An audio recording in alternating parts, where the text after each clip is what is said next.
Well, hello everyone for the second time because I'm a pro streamer and I started streaming without actually pressing the live button. Welcome everyone to Le Mans. For the 2.4 hours of Le Mans, let me quickly not leak the setup, let me quickly load the correct one. Where is it? Le Mans, load, fuel, start driving. Right. Yeah, I've not done it. Okay. Skill issue. I've not done a single quali attempt. And we only have 10 tires for quali and race, so not fully sure what to do, but why does it say the track is damp? That's funny. Ah, that's why it slided so much out of the garage. Let's see if the real road progresses. Might have to quali on softs. Anyway, we're PMR stream. Logi, if you're still here, maybe in 2028. Well, just judging the development rate in the industry, it's very slow in any game or sim. So let's see. Hello Daniele, Polak, Fury. Why did I say Polak? I've called you. I've talked to you way too many times to call you Polak. Anyway, welcome to the stream. We have 2 minutes to get used to this low fuel usage. My language is dead. My apologies for everything I say. Okay, my car is not dead, that's the most important part. I'm thinking what I said before, like, I started the stream, then realized after telling everything already that I'm not clicked the live button, and I don't even know what to say, because I've already said everything before. But you might hear a bit of anxiety in my voice, because this is quite actually an important race. It's ×4 DR. I've not driven at Le Mans. Actually, what was the last time I actually drove at high level at Le Mans? Probably it was the VMS Pro race with the Peugeot, which didn't go well because of Bob.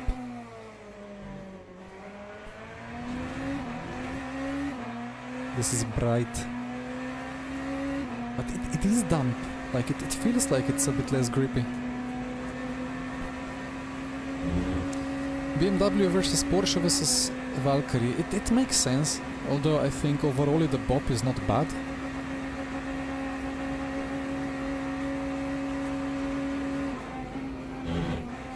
CA, about the F1 race, the 1967 F1 at Riverside. It was a very...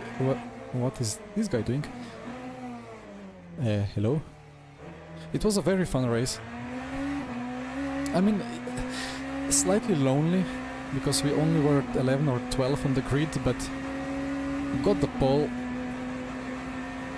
Of course, at the start my car was heavier than the Brabham, so the Brabham pulled away, and then we had such a nice battle, or like nice racing for half the race, and then we had a bit of a battle. We both almost gone into the gravel at one point, but in the end... Actually, I shouldn't say, I should tell you to check the previous stream to get more views, right?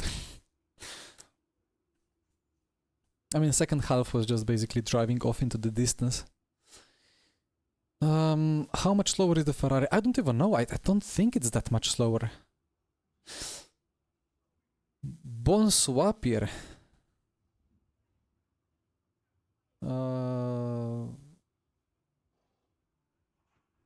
Medium grip. 31, but this is mediums conditions. Actually, let me check the setup once more, because this is important. Load, fuel,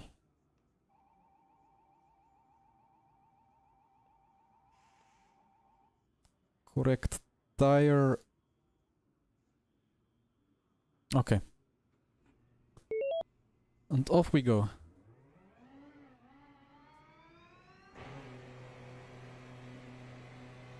I'm not driving.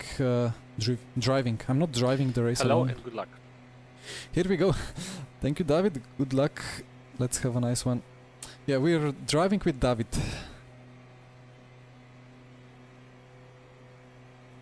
Disconnect. We're fighting for P1. That's unfortunate. Softs died after 15 minutes. Yeah, like softs are a very fragile compound, but it's absolutely necessary to have them in the night. At least if it gets decently cold. But in conditions like this, 31.7 track temp, they're gonna melt. They're meant to be like very cold or damp track compound. Sim Racing Dead, thank you.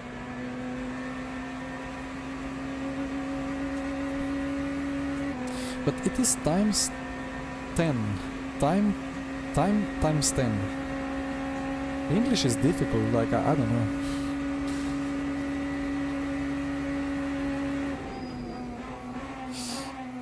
Problem with mediums in front is that eventually for Porsche curves they could still be in the temperature window, but everywhere else they will just lose so much grip, and then you're just scrubbing them and wearing them, and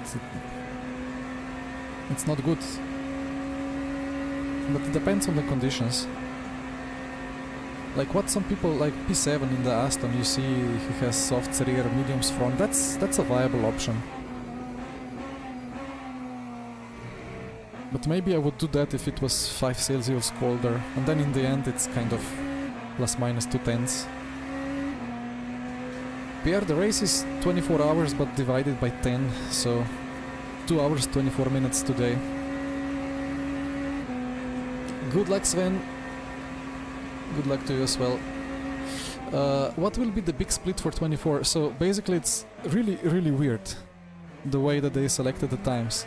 There are, like, for European times, there are two kind of possible splits. One is at 10 UTC and one is at 16 UTC, I think. So plus 1 hour for me.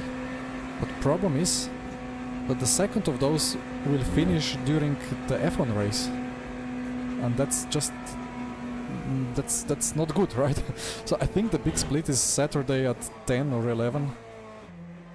We're planning to do it then. Tire deck will be normal. Or is normal. I think for here it's just... we have 10 tires, so 2 sets and a half. We have 3 stints and a half. I'm just noticing I maybe have too little fuel and the tires will be cold, so... But I cannot heat them up because I need the rubber in the race. Probably starting on these. Anyway, a bit of temperature. I'm gonna be fine. Oh, it says 2 new tires? I'm confused.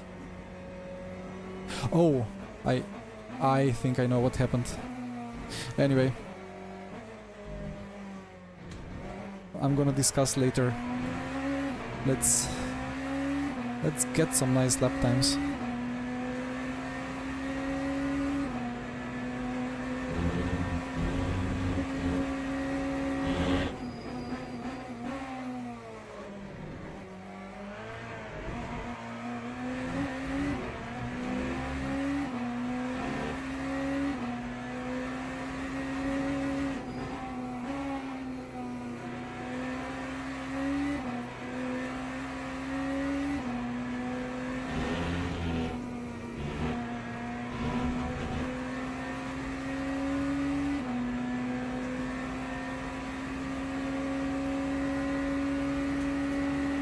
So, no, I'll talk later.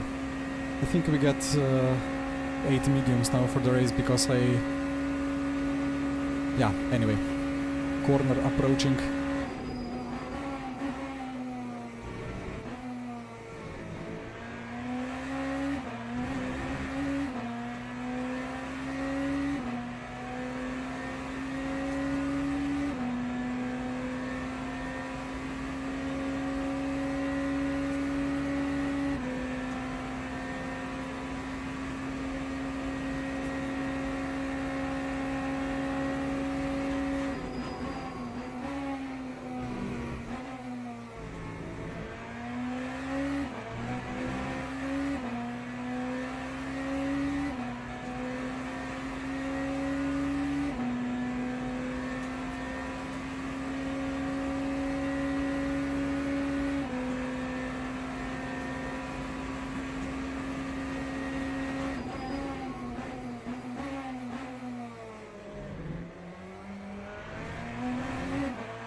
No cut.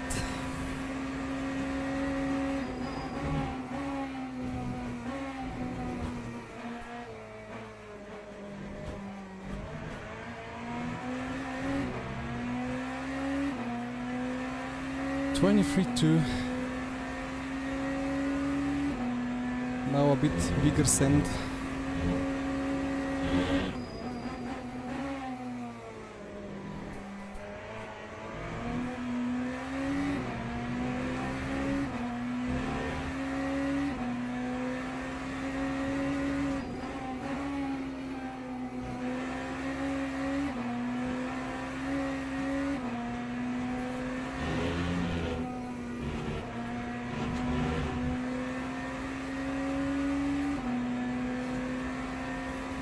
Three tenths ahead of Arda,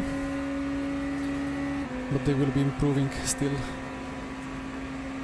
Where are Gumbel? Gumbel in the pits already, 4 seconds behind.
And across the line.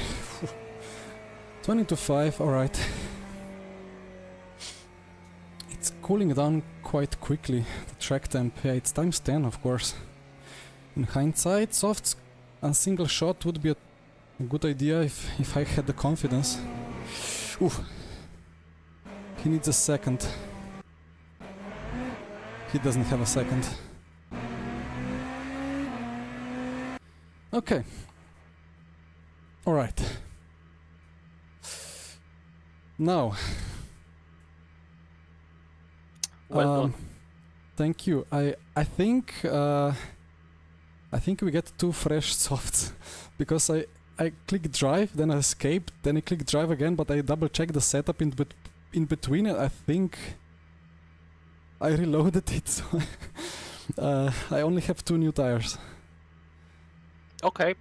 Well, technically it's you have the same amount. It's just one of them you already started them, right?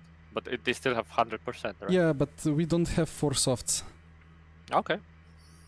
I guess we put the 2 new softs on the rear. And Or then like on one side, I don't know. I think rather on the rear. Okay. Okay, before I answer the stuff about PMR and things in the chat,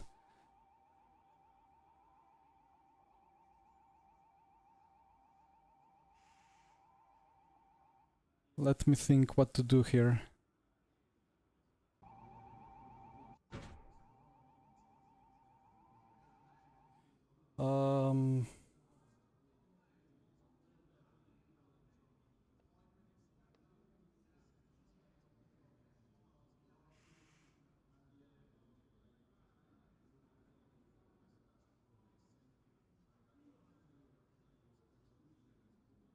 I'm confused. And I cannot show, but this menu is weird. Anyway, well, full tank. Open up the radiators and hope for the best. Okay, right. Messages. Starting with the wiper, yeah. We are not using the wiper today. Flight stick, ooh. Yeah, let's not miss the start.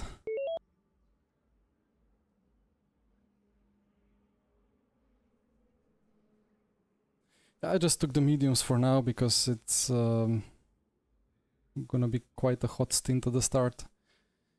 And then I don't. My brain is. I'm not following the tires thread. We should have 4 mediums, 4 worn mediums, and 2 fresh softs. That's what we should have. I don't know what we actually get because I tried to get new tires on the right side, and I could not get new mediums on the right side. Even though I should have the chance or like the choice to have new mediums if I didn't want softs.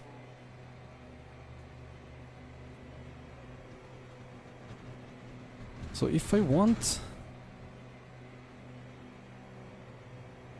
used softs, I have used softs. Wait, used medium and used soft. Here I have used soft. I have. Turns out I have 4 used softs, so all good. I don't quite understand what happens there, but I guess I somehow I had softs at the start of the session. Yeah, somebody mentioned on LMU Discord that it spawns you automatically with new softs. Ah, so it's a feature. Copy. Like soft is the default tire, not medium. I think that's what. Yeah, but it's and okay, and then because I clicked drive, it assumed that I used it. Yes. Okay, well, I mean that's fine then.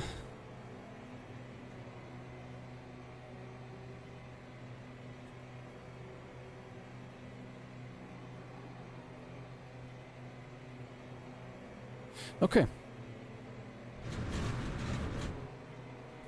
I never really changed setup, but I think I reloaded it, so and at that moment it has registered the tire, so either way we are going green.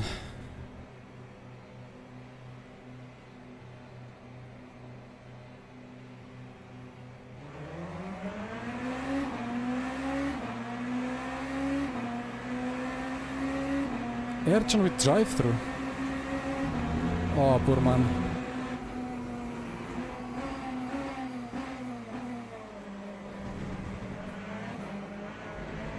Well, I'm not fighting a man with a drive-through. What did he do?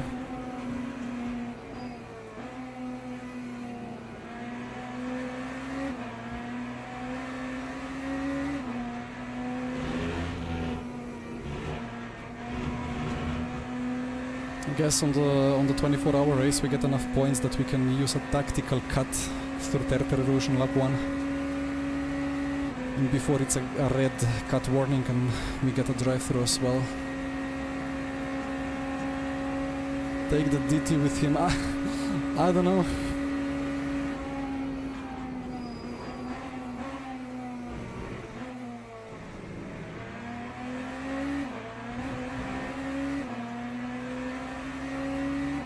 For the content it would be better, right? But I don't know about people behind. I don't know about the strategies.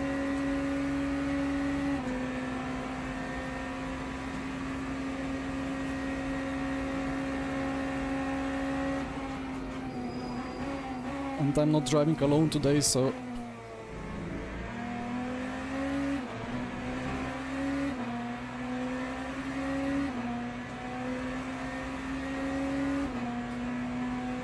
Oh yeah, Dan, remove DT. I don't understand, he didn't jump or anything.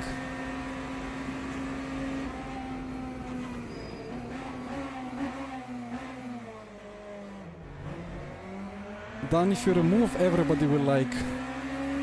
There you go. That's the way that... how is it? Client or customer relations should be handled, right?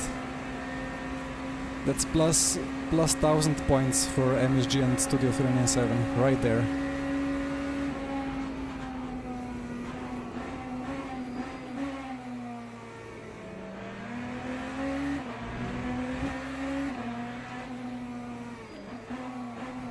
And then again it could be said, why not remove all the DTs, but I mean, one could argue, split one perks, it should be live streamed anyway on, well, not on rFactor Live channel, but on whatever channel stuff can be live streamed in LMU.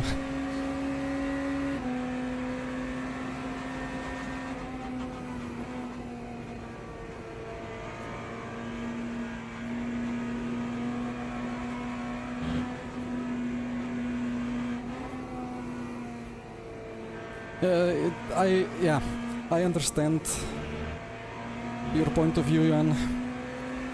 Although at the same time, it could be an obvious bug because Arda didn't do anything wrong, I think.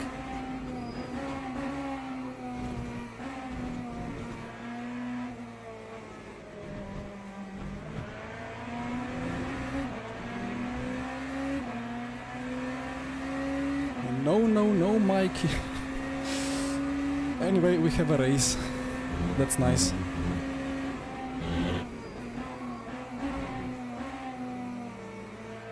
Got confused or lost the focus because of the comment. There is Live Steward.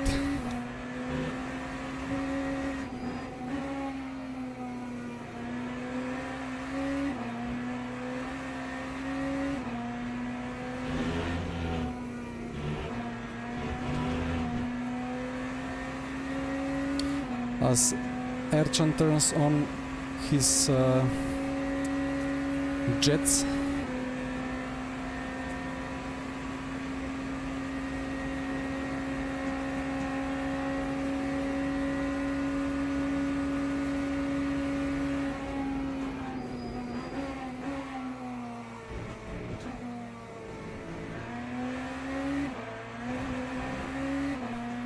time to go to Sim Racing Reddit again, right?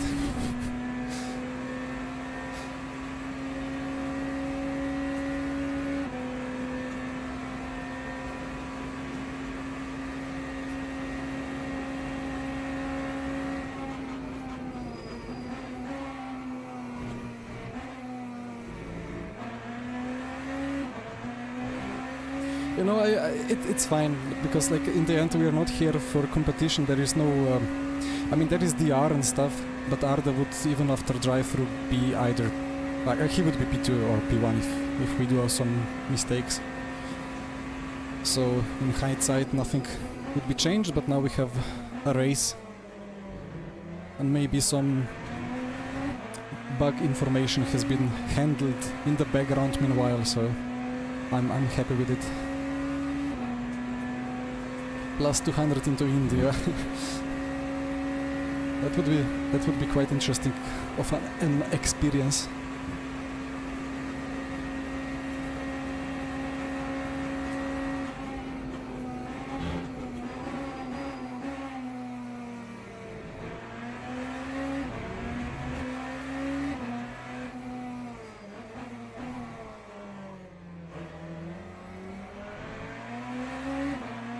It's interesting that I keep getting green sector once, but then purple sector 2.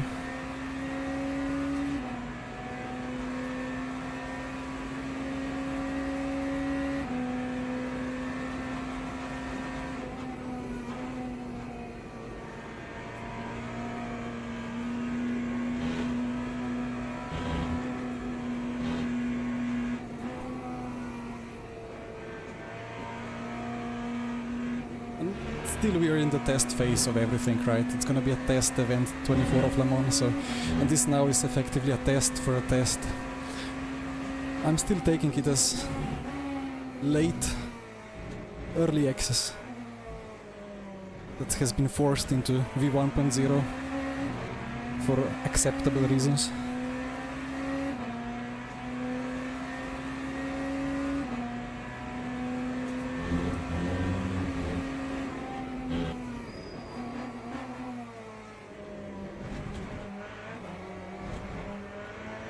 First of cuts. Oh, we got 5 cuts, okay. That's quite many.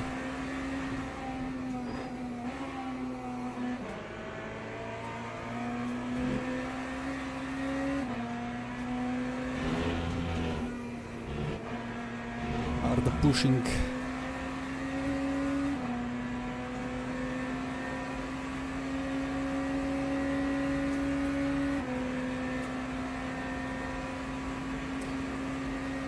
Mo Saleh, well, the 24-hour races are on the weekend. Some go from Fridays to Saturday, some from Saturday to Sunday.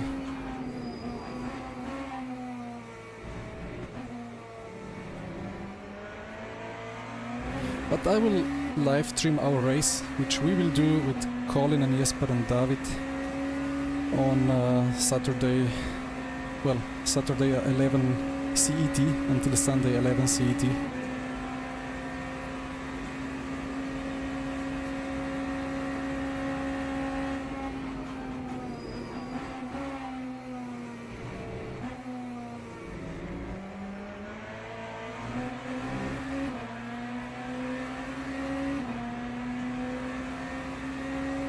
Looks like Arda has really fired up his tire, so that's why I dropped, because I was quite cautious.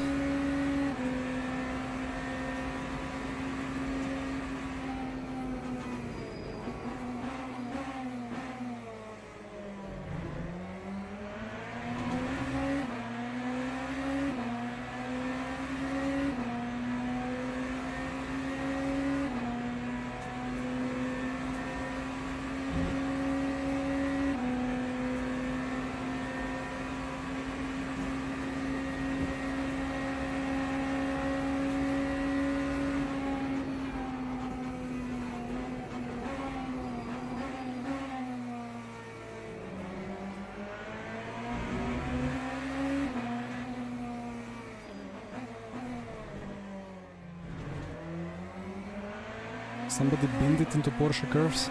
No, Porsche curves. Indy King.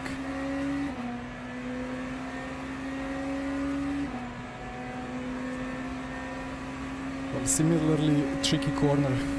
Porsche entry and Indianapolis entry.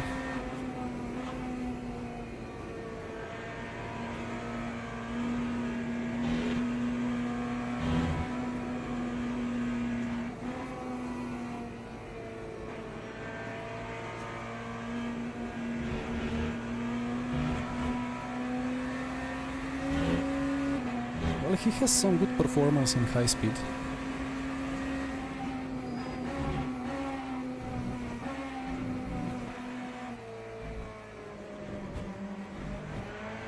But I'm quite a lot quicker in low speed.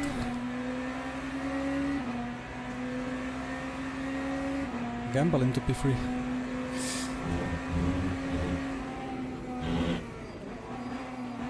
Well, that's gonna be the most... what's the word? My English today is terrible. The most divisive live steward action.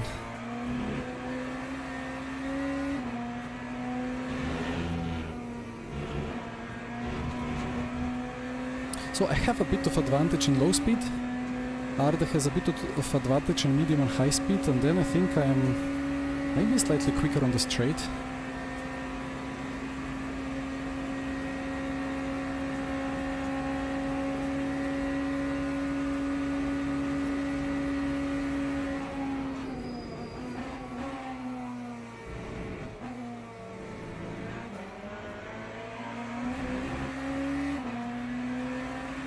I certainly gain a lot on the entry. Oh, well, the TT is back.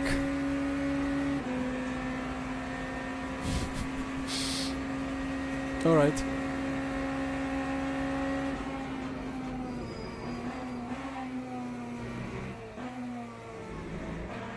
I mean, I guess then minus 1000 points for MSG, but plus 1000 points for consistency. Somebody already posted on Sim Racing Reddit, right?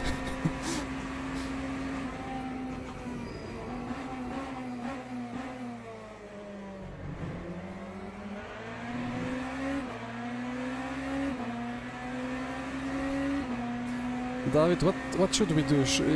Should we go for the race, or should we go just for easy win? Like, should we do DT with Arda, or wait for him, or? This is testing. We Yeah. need empty track. That's very true.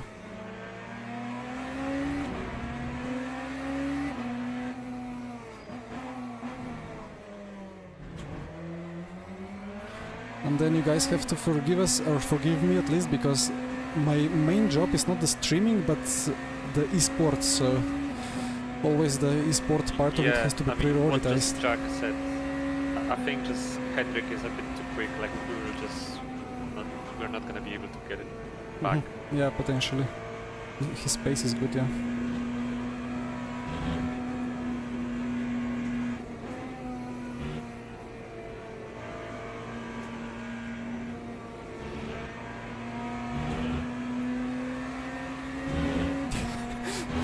And I'm getting a love message in the server chat. Well, always nice to have some love.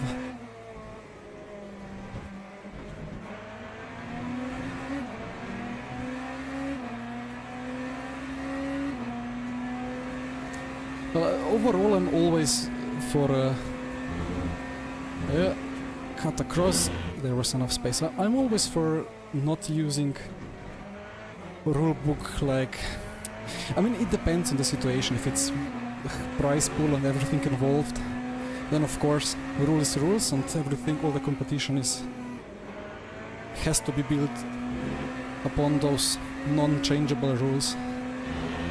But if it's more for fun and so on, like today,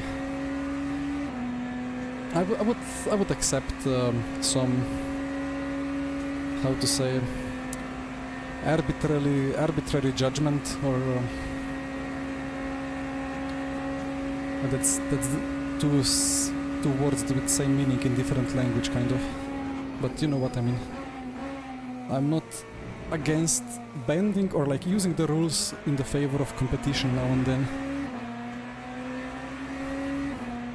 But of course, if people don't agree, or if some people don't agree, then it's a problem.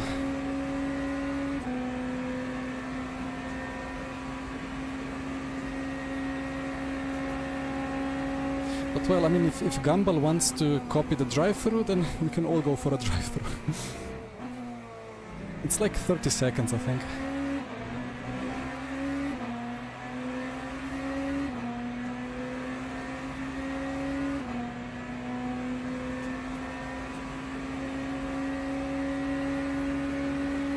Yeah, we surely need some triple mediums. You cannot do the race with only doubles. Especially now that suddenly the rain has been removed from the final weather slot. And those wets could save the race, but now we need some quite big longevity on the tire.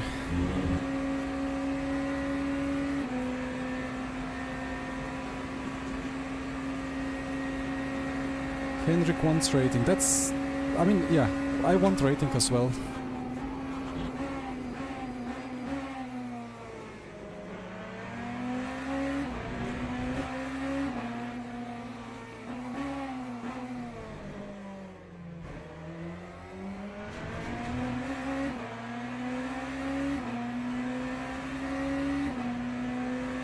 And fully honestly, I have no idea what's going on with the tire sets, so maybe we're compromised there already anyway.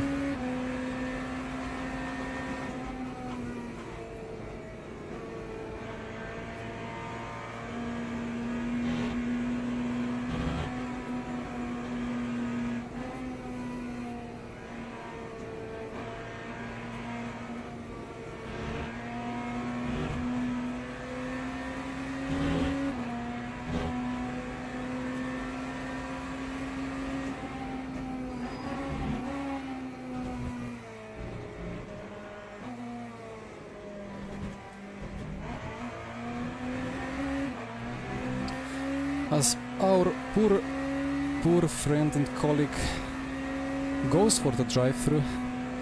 Yeah, I'm not sure if he jumped. I mean, if he jumped by 2/10, I wouldn't be able to see. Like, his start was pretty good. He was alongside instantly despite similar reactions, so maybe he jumped.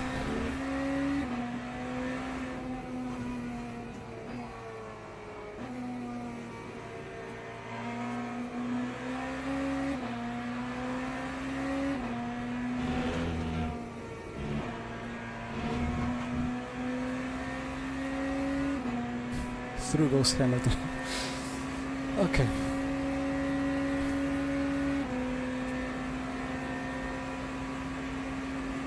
I mean, we got the insight into the possibility of live stewarding. That's peak content for today. It can be done. We have experienced it.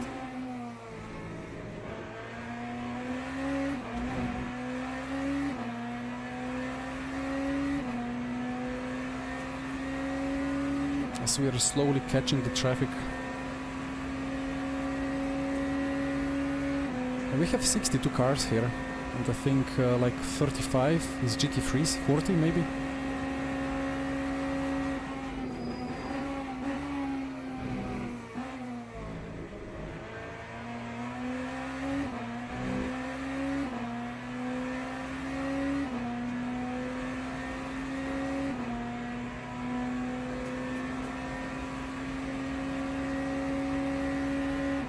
I forgot to remove this chat again. I need to do it for the 24-hour race. I mean, for these sprints and short endurances, it's kind of fun to have it. And in the middle of the night, during the 24 hours, it's kind of fun to have it still, to have something, not to doze off.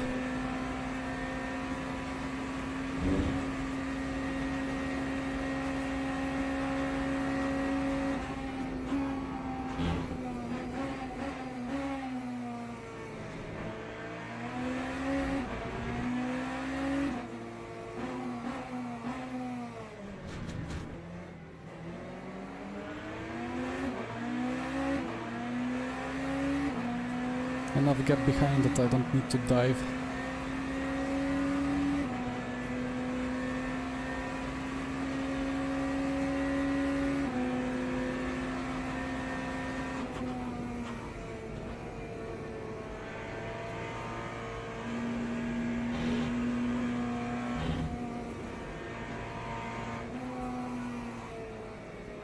That's a funny situation.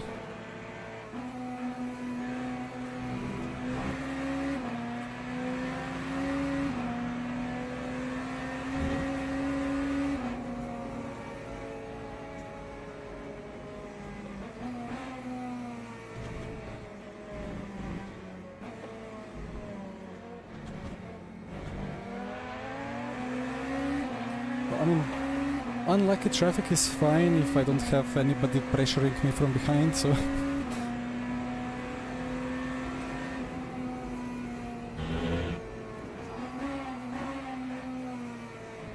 So that coming. That would be maybe rear wing gone.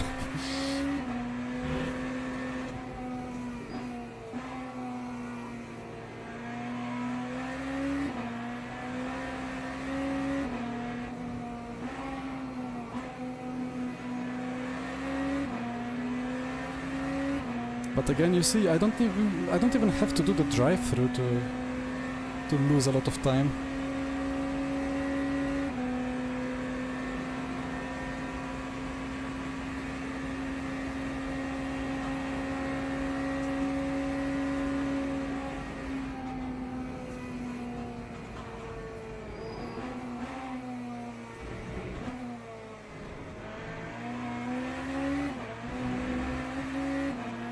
And the usual dilemma whether to overtake the GT3 on the left or on the right side out of the chicane. 50-50. Oh, we have 13 LMP2s, that's interesting. Well, could be more than 13, but at least 13.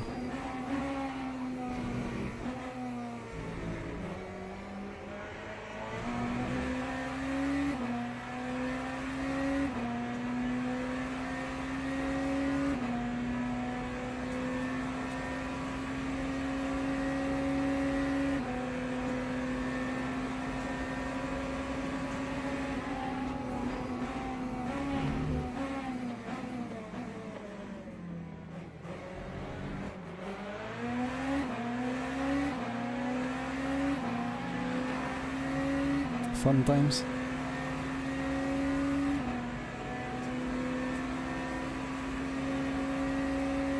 Was that a Verstappen livery?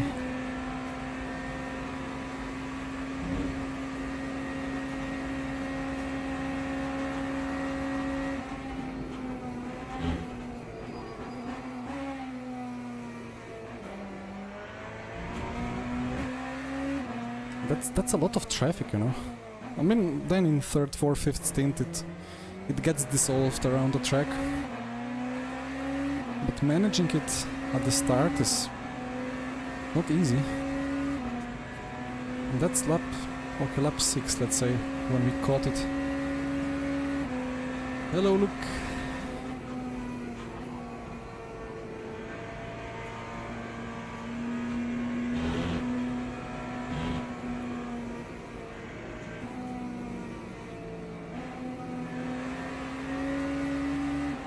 So important to have the car that's stable around the outside there, because the hypercars can easily snap with the rear.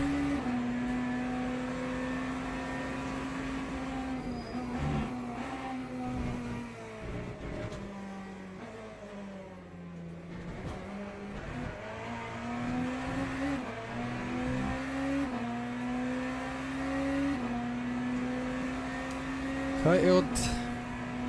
It's the weekly race in the online system.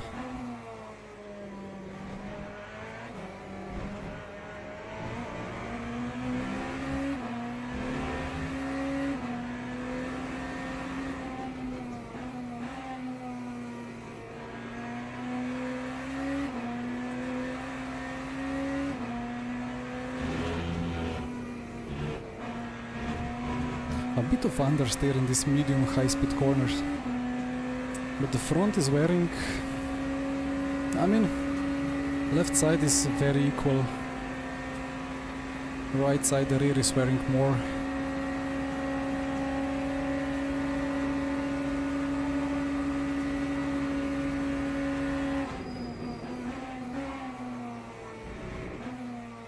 But maybe a click could be done to just increase medium speed rotation a bit more, although in the long run it's better to have it slightly understeery. Hello Pedro! So it's sunset time, very soon.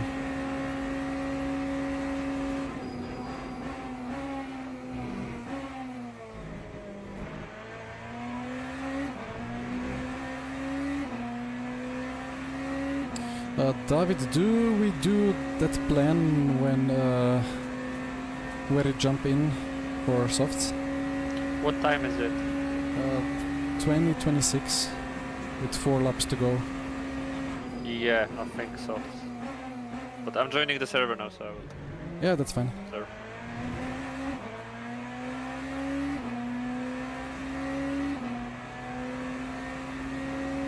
So in iRacing they go in the middle of the track for similar reasons as it's good for even in LMU to go in the middle of track, but only with GT Freeze.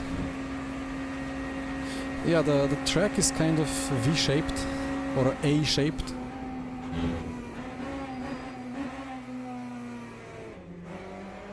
So with Hypercar you're actually bottoming heavily if the ride height is kind of optimized for high-speed corners and so on, and for top speed. Then if you're going in the middle of the road you will actually lose 3, 4, 5 kph and a lot of speed. A lot of delta, I mean, a lot of time. But with GT Freeze it's not like that, because they have enough clearance and somehow it reduces the drag. So I noticed with the McLaren. So if you're checking the McLaren Go Setups hot lap on YouTube, not sure if it's uploaded yet, but if it is, you will see me driving in the middle of the road, because it's kind of 1 to 2 tenths quicker.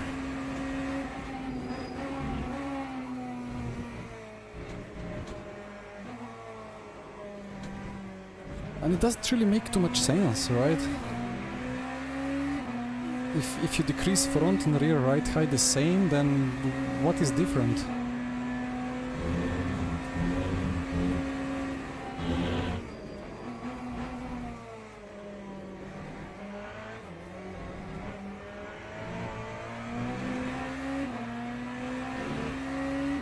I never had any gains either until I tested the McLaren previous week when I was building the setup.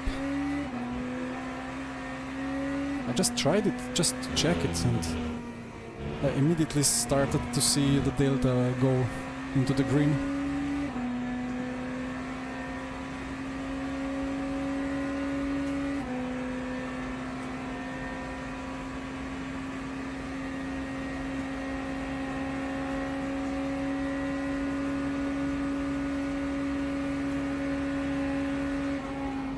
Well, aerodynamics is a fun thing.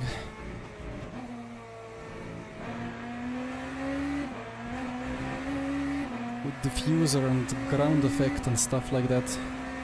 It's doing things.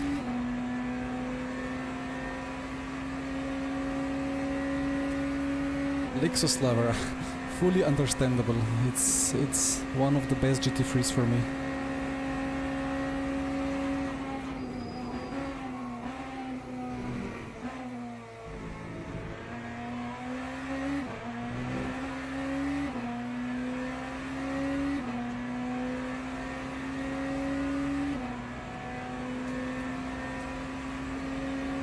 It's all magic, indeed. Well, the biggest magic are the dampers.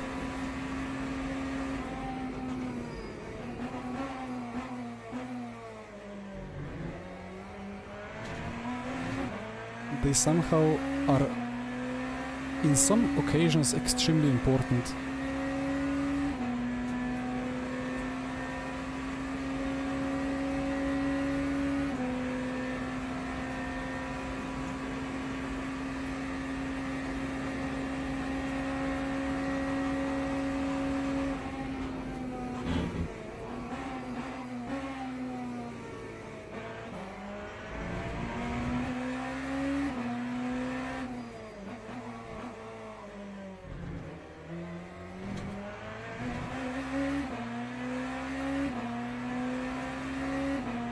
A TC override. Sometimes I find myself doing it, but not really in the long run. I don't feel like it really gains anything. Apart from a couple of milliseconds on the delta and a lot of rear temperature buildup.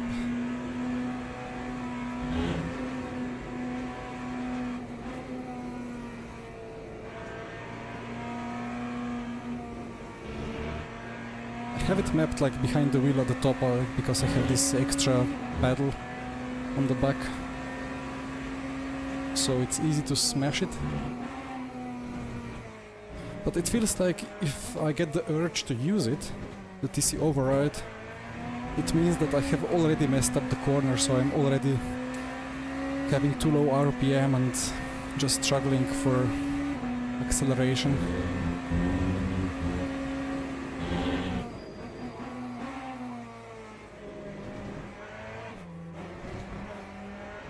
Man, the lap times are not good.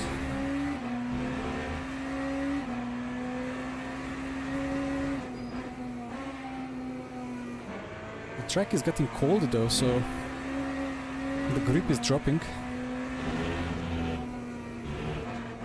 Come on.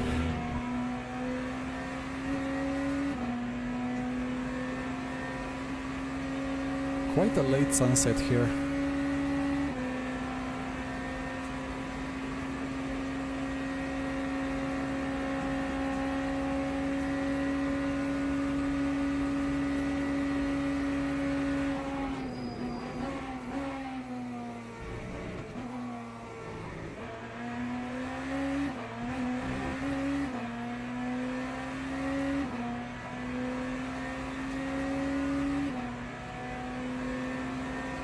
Where is Ercan, by the way? He boxed already. Alternate strategy. He's already on softs, I suppose.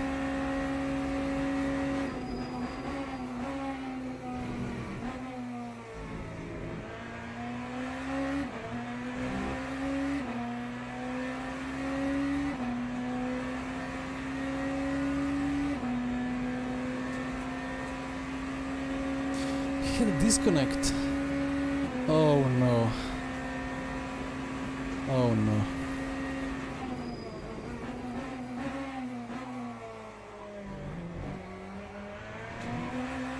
Why do I hear the word disconnect relatively often in the past days? That's really not good.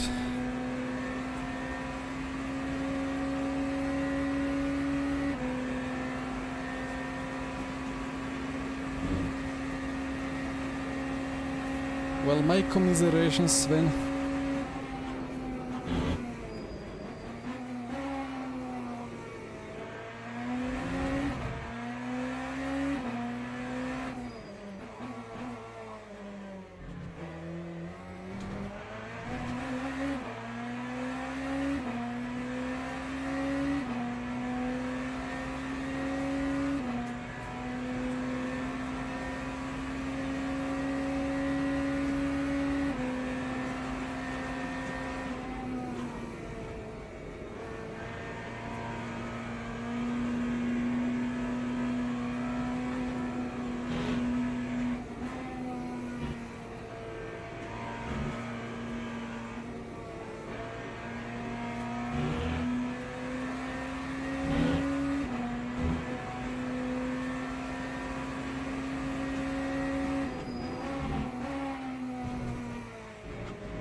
I need to learn these cuts better with the fourth chicanes. Is it 2 laps from now? Two laps indeed, yes. Okay. There is so much of lap time in the last fourth chicane. If you nail the cut here as well. It's very sketchy now, yeah. 22 track temp, that's soft territory.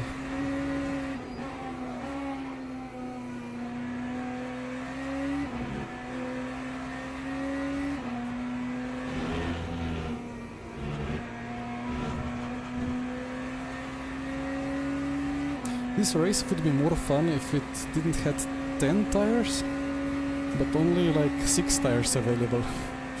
That would make it quite hilarious.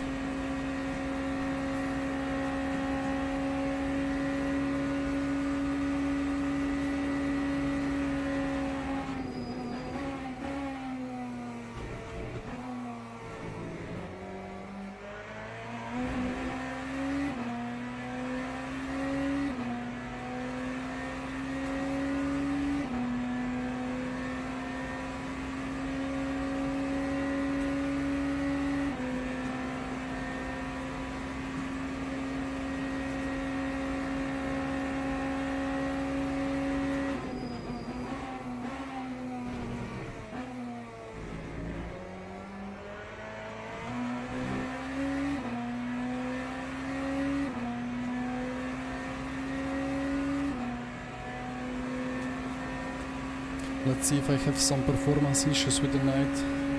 136 FPS. 36. Should be 38.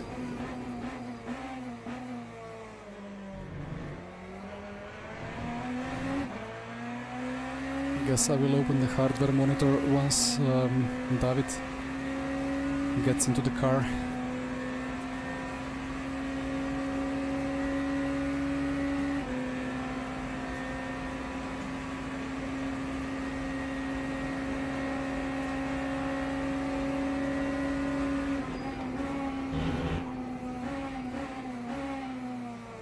Those LMP2s are fast?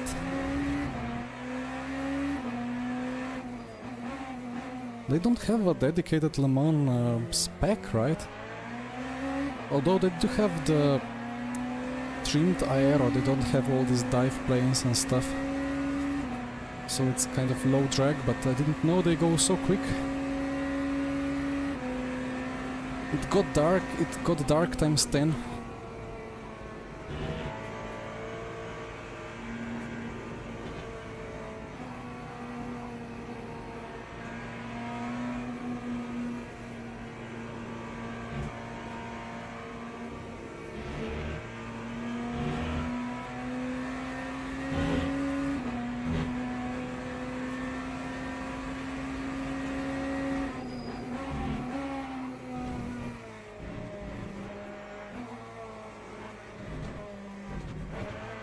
And I still keep getting this weird feeling in the night. 134. I think I have slight bottleneck somewhere on the PC. Because the moment it gets dark, even if it's 138 FPS, it's kind of stuttery. It's not that smooth as it was in the day.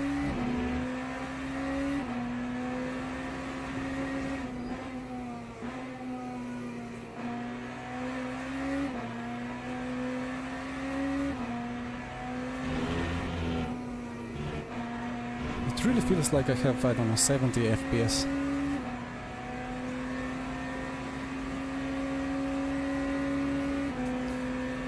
Yes, times 10 indeed. But it never shows that it's times 10 in the menus. It wasn't specified anywhere. You could see it from the way that air temp is behaving in the forecast.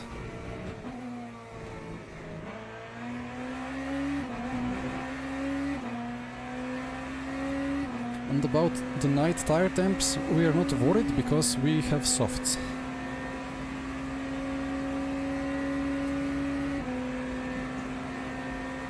Zero new tires, that's a nice sight.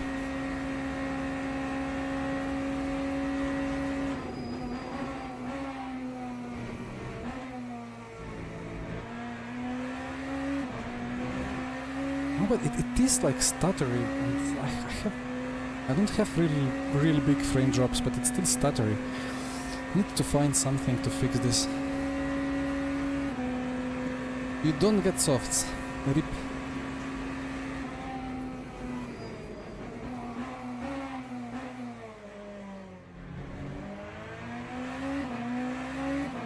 I mean, you do need to be careful with what tires you click in quali. I almost tricked myself out of having 4 new softs as well. I mean, I have 4 used softs, but they're all 100%, so that's fine.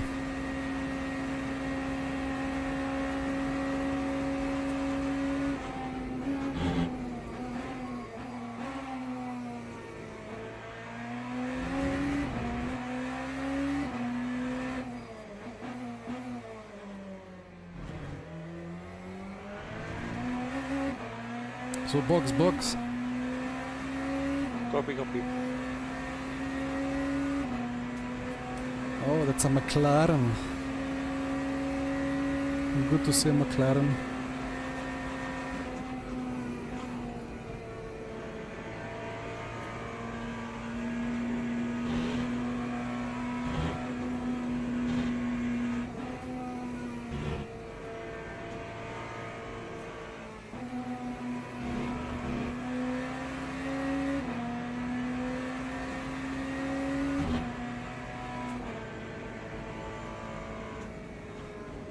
Lucky. Very unfortunate. Ah.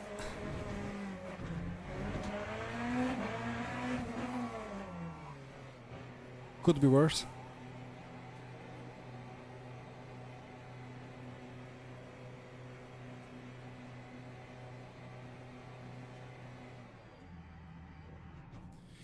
All right. Yeah, I'm getting this weird feeling of the night FPS. Mhm. Maybe more than normally.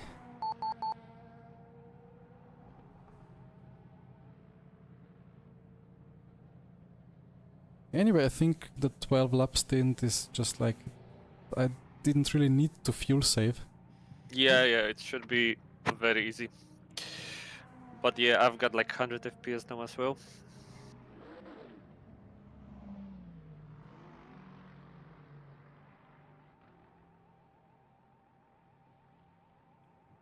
Yeah, but it's probably just like many cars in the pit lane as well now. Let me open my hardware monitor.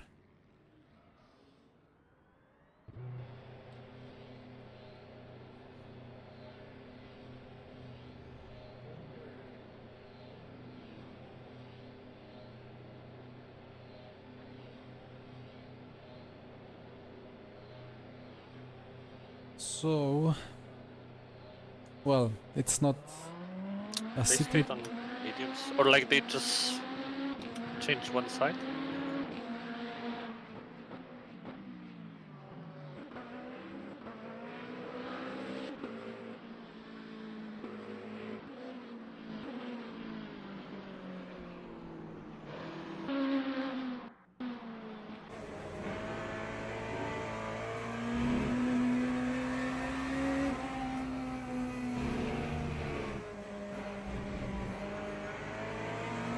Funny.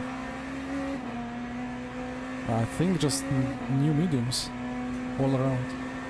Yeah, sorry, there was something weird happening with my Delta. Like the gaps to other cars.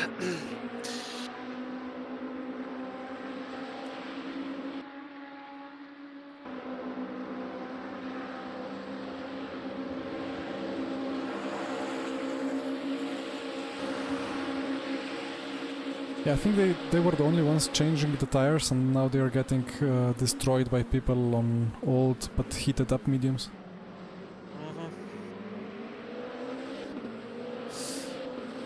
That curb on the right is super sketchy.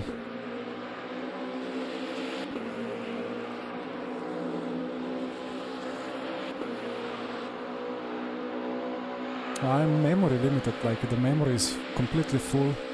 Although I think there are two settings, right? One is for broadcast perspective, another one It's is funny to drive without knowing what setup it is. just drive, just enjoy, right? Yeah.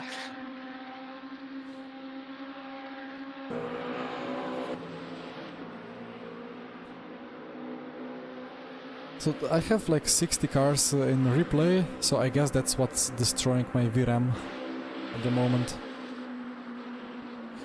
I've not increased my page file size because I have 64 gigs of RAM, and that should be good enough. I just have 10 gigs of VRAM, which will not be helped by the page file.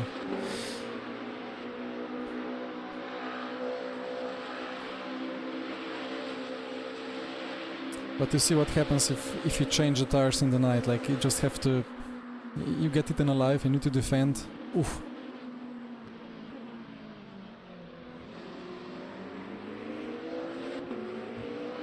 That was a weird livery. 8 gigs of RAM, I mean... Okay. I'm surely happy that I have all the 10 gigs. But effectively, I guess 16 is the minimum I would want. I don't even know what VRAM the newest GPUs have. But like if I wanted all full textures...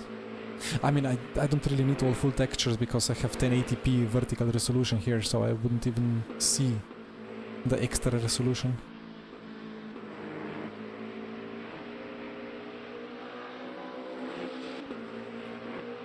Yeah, 16 gigs would be alright. Anyway, I think that's a nice cut. I think Mabix has got some temperature now. So let's see how the softs drive.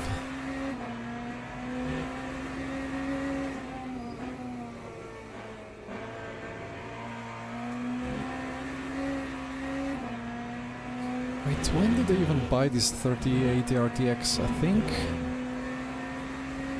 I think I got the PC with this GPU, and then we won Bahrain Le Mans Virtual Series round. That was 22, 23, 24, 25.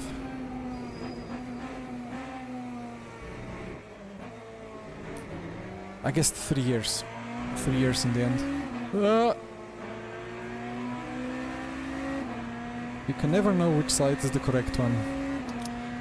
This is very annoying, to be honest. Yeah, I still haven't And it figured never it out, happened yeah. to me. Literally, I had this dilemma, but I never had a car like just going fully to the left. Okay. I had it That in was the past. interesting.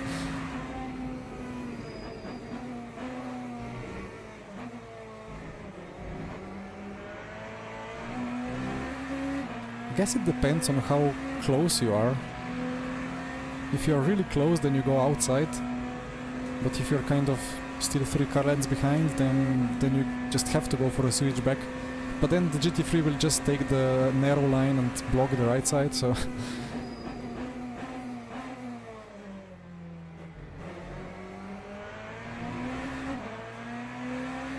Well, things that are less of an issue in top split, so... But the lower you go with the experience levels, the less the GT3s know what to do. And of course, always the best thing to do is to be predictable. Yeah, I'm running with frame limiter. So I have 138 FPS set in my NVIDIA control panel, together with G-Sync and ultra low latency mode, which I have heard. It's maybe not best, but I've always got good results with it.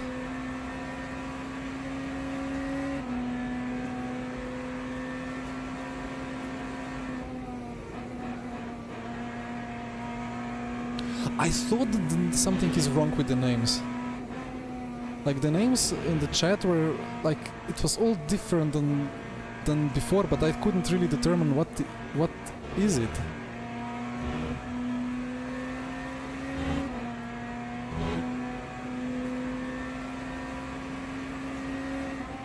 I don't know. I haven't changed anything. I don't know. So the monitor is... well, it's 49 inch. So... I think it's 32. 32.9. Wondering where all the regulars... Now, I mean, I recognize the images and the words and the chatting. I'm not wondering. I was just like, why are the names different this time? Or like, I didn't really... Like, just in the back of my head I had like, something is up with the names. Funny YouTube.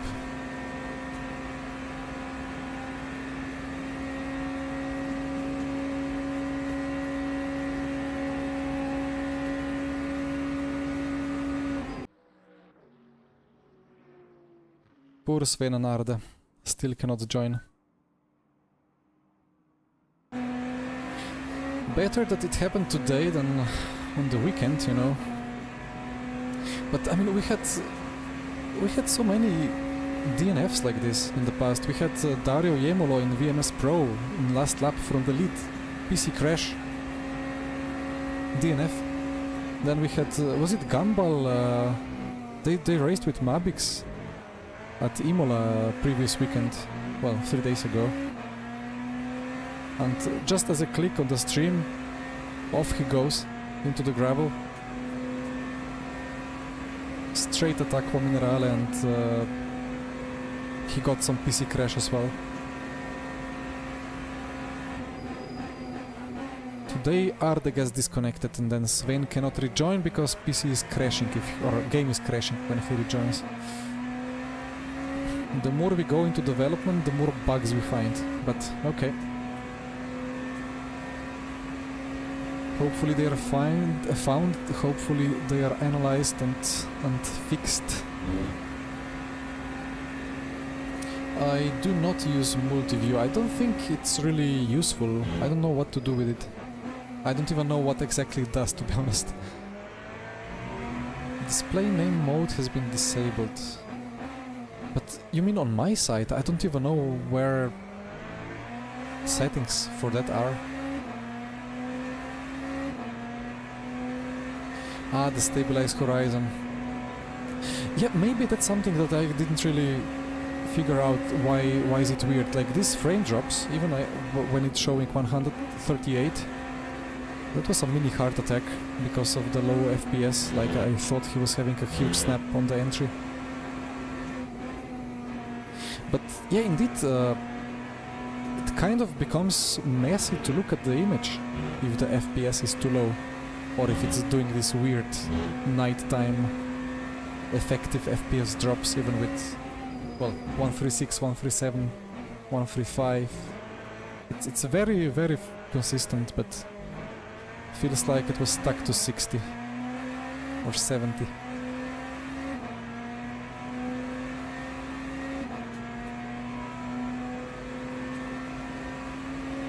It is kind of dizzyfying. What is the English word?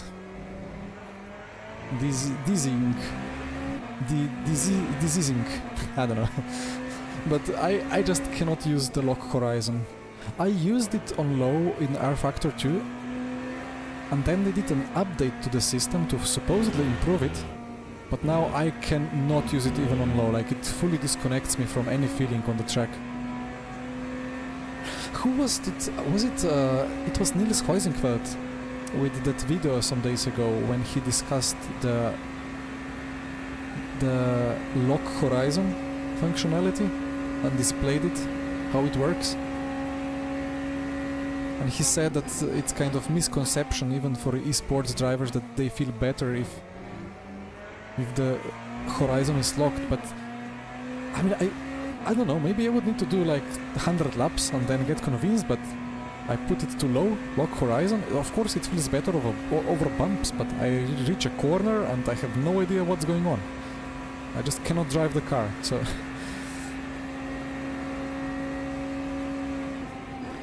Dizzy... No, it's like dizziness it inducts dizziness, or like it creates dizziness. Dizzying, maybe. Well, Nils did many good ones recently. Yeah, Sebring, I needed it for Sebring, I still need it, but not in the way that it's implemented. I loved it how it was implemented like 5 years ago in rFactor 2. But the way we have it here now, I cannot use it. It's just so sketchy to look at it. Makes me even more dizzy. Then again, maybe I just need 10 laps with it and I would be then good. But what is that speed for the LMP2s? Like, they're so quick, and then they have more downforce or like are lighter.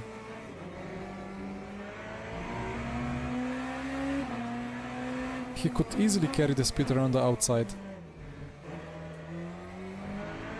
That LMP2 speed is crazy. Yeah, and that's the restricted one, right? Yes, yes. Although it's restricted aero, so it's less draggy, maybe. Should be heavier, should have less power, should have less aero, so maybe the weight doesn't really affect things when the straight is long enough. the aero is low. Aero affects things because then you have low drag.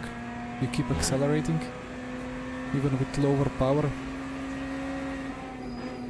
Near gearing limited. Okay.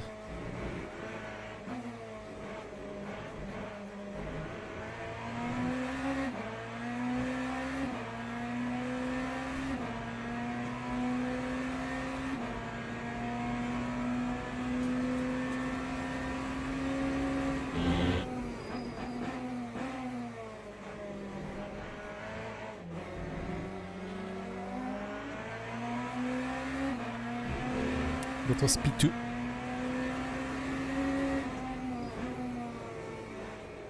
Like watching this on board now, it feels like the car is kind of jumping a lot. It doesn't really feel like that when I'm driving.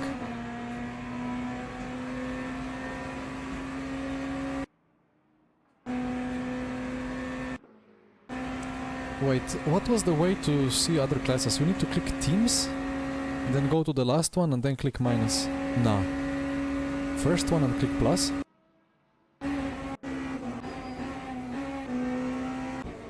Is there a way to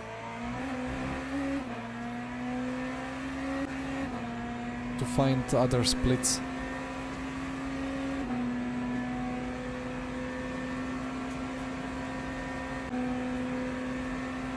I thought it worked like that before.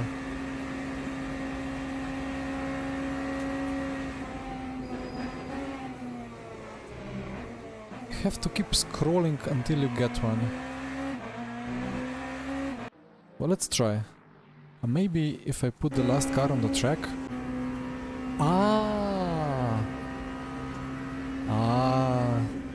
Yeah, it doesn't show, it doesn't scroll away from the DNF'd ones.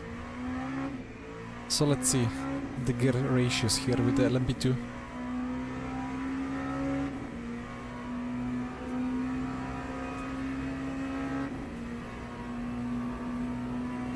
And the speed is really good.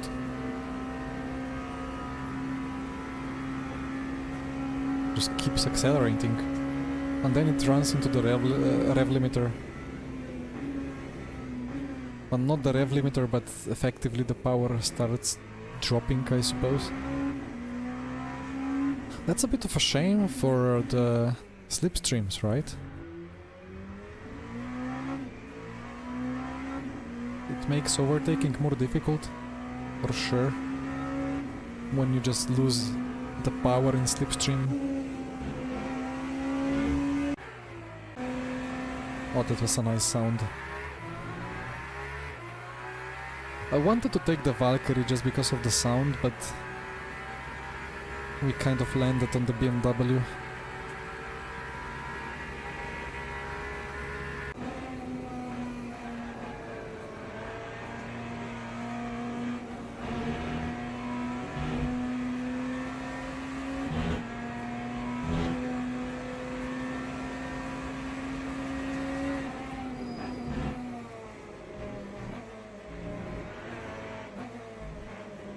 I still don't trust this virtual energy thing.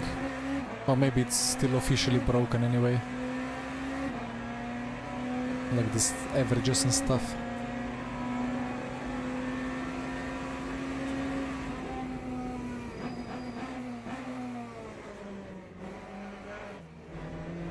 So 25-3.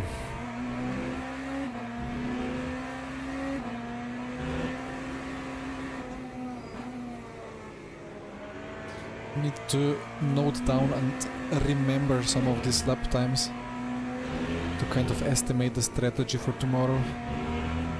I'm really mad that they removed the damp, or like the what was it, the drizzle.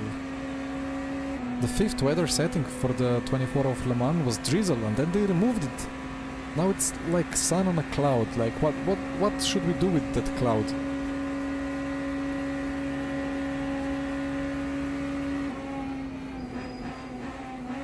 Second TLMS update. They said Q4, right? Like end of year, so it must be before Christmas, but not too close to Christmas for patches and stuff that goes wrong.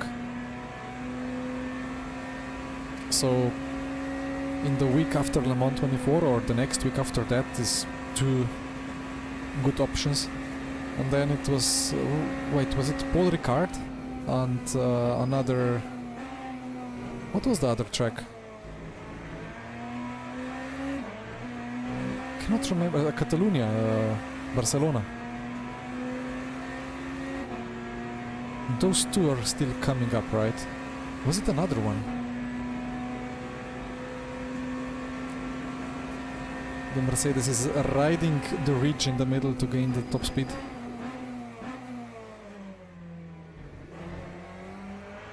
Wait, was Manicourt on the list or no? It wasn't really, right? It was just... Yeah, it was just Paul Ricard, Barcelona and Silverstone. 3 tracks and 3 LMP3s.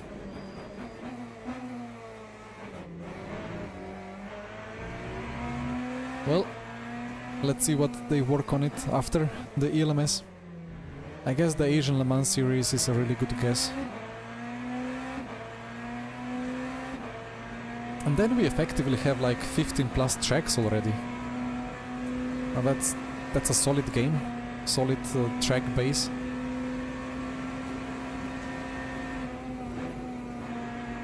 With all the alternate layouts.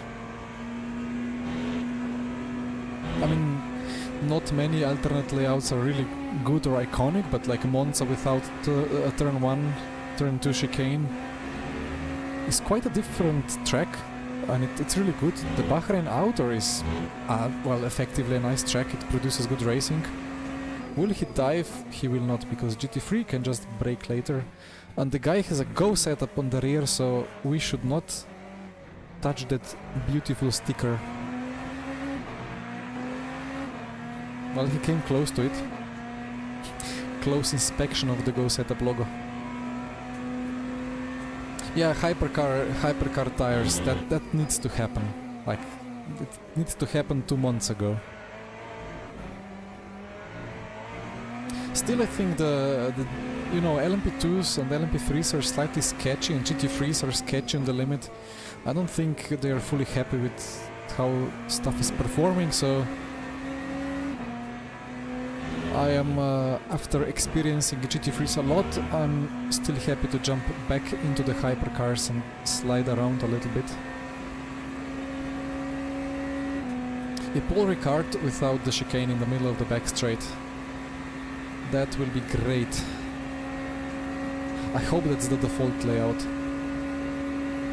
I really not appreciate the way that they put that silly chicane in the middle of the back straight.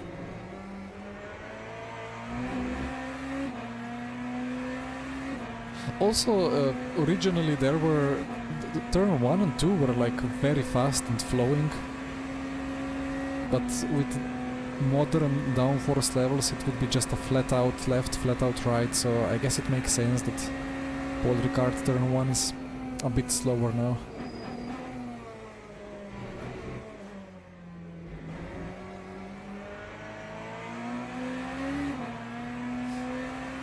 Chicane version is way better. Depends on what you want, of course. I mean, a long straight is just a straight, like I know it can be boring. But I always liked long, flat-out sections. Even when I was not sim racing yet, many millennia ago. So like Spa and Monza and the old Indianapolis were my favorites, with the very long, flat-out sections. And I still like low downforce setups and tracks where you just need to remove all the drag. At the same time, I also love the downforce overall, so always good to have a bit of everything on the calendar.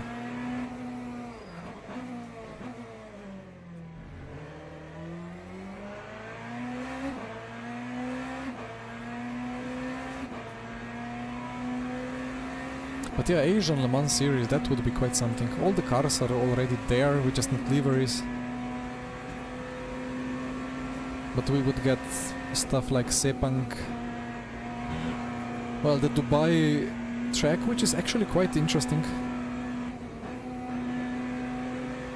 Abu Dhabi.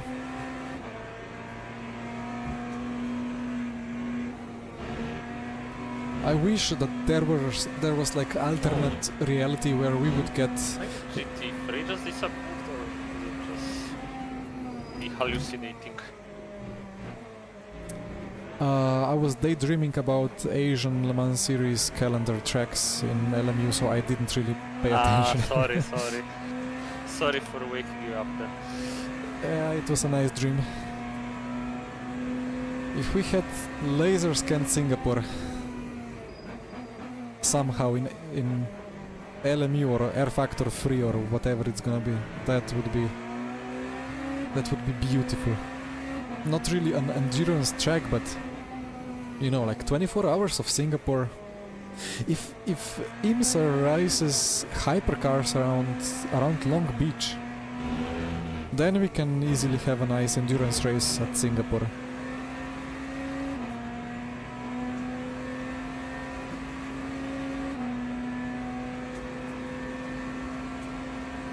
If I was a billionaire, I would somehow arrange a Singapore race for WEC. Sepang, yeah. Sepang would be really nice.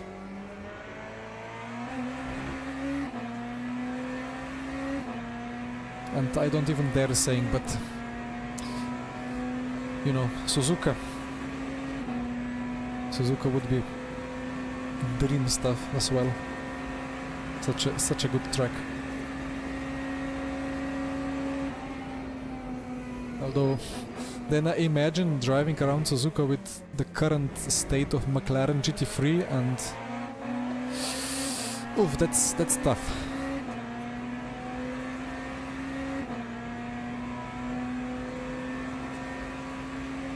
And with hypercars it would be quite funny as well, the way that you need to overdrive them. But once they fix all the tires, it's gonna be nice. Yeah, Suzuka, well, historic track pack with, I don't know, Suzuka Nürburgring. What are we doing on the next stop? Keeping softs.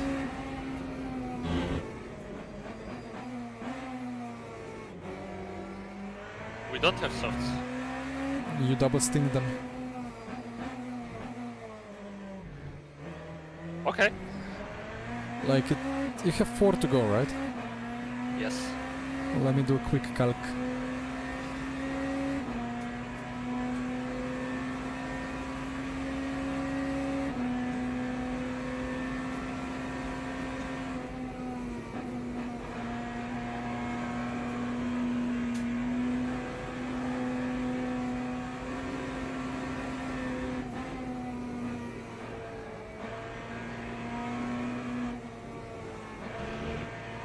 I think it's just about gonna be sunrise or maybe after sunrise when you box, but you know it stays cold for a long time.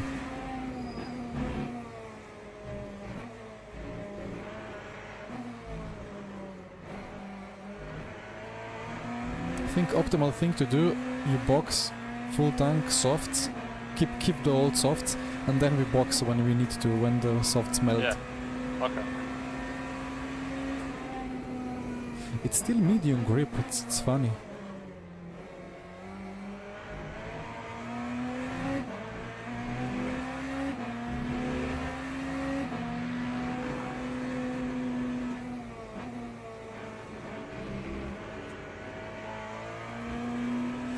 All the Japanese tracks that I never really learned.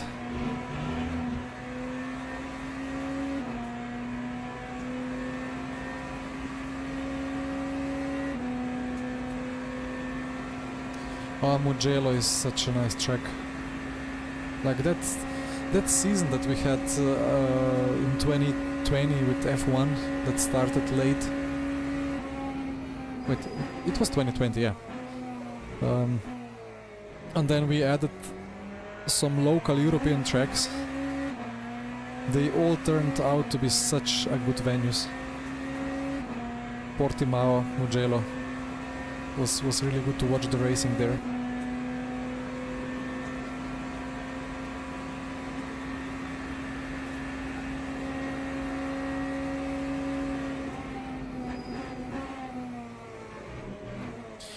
You know what we have not done in a long while?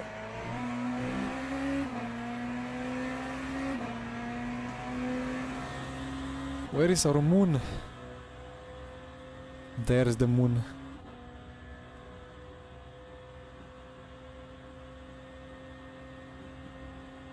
Some clouds. Some stars. What's the... Ah, it's a balloon. It's not a bugged sun.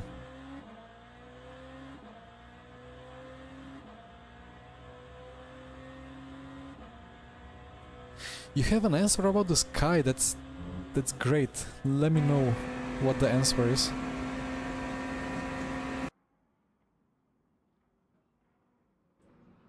Yes, I was wondering if the stars and stuff, like moon is dynamic, right? We wondered about the moon and the moon phases, I think.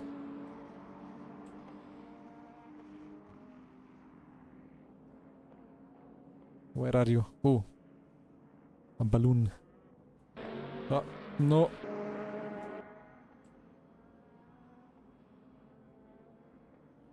Where are you? I wanted to zoom into the balloon. And the balloon is gone. That's weird. Where's the moon?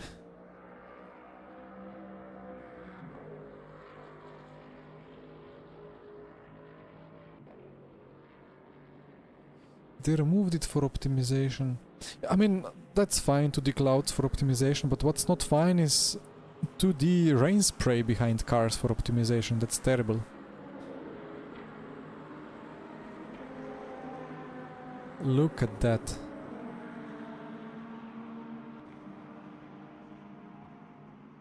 Wait, I should... Oh, it's moving! By pixel by pixel. Maybe I should do this. Come on. Yeah, there you go. The moon is running away. I'm surprised that there are actually like craters on it. It's not just white circle. The virtual race day for all races on LMU is always the race day of IRL. Okay. Makes sense. I might not wanna see what's happening in that balloon. I don't know. We can imagine what's going on in the balloon. I don't know how expensive it is to go to a balloon in real life.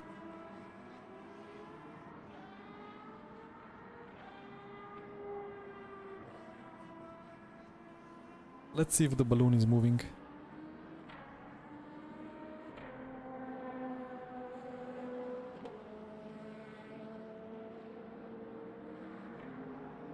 Where is it?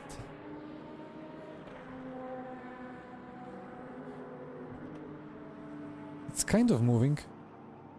I think it's stationary, but it's kind of dynamic.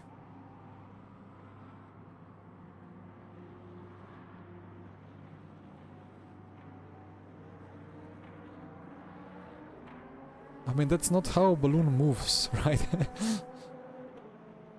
Maybe if it's windy.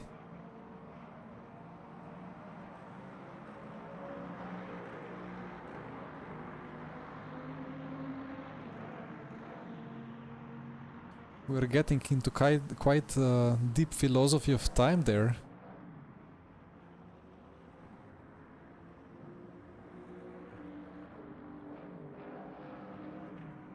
I mean, yeah, we have the helicopters and we have also the birds.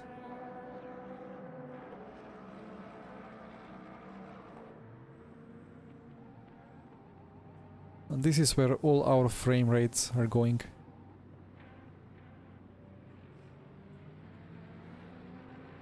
Oh, we have a Porsche Center. Experience Center at Le Mans.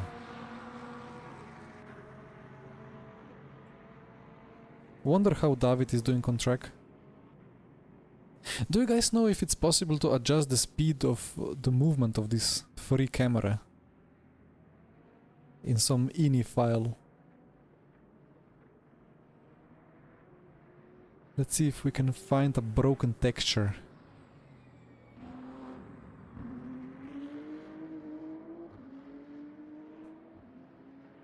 Almost there.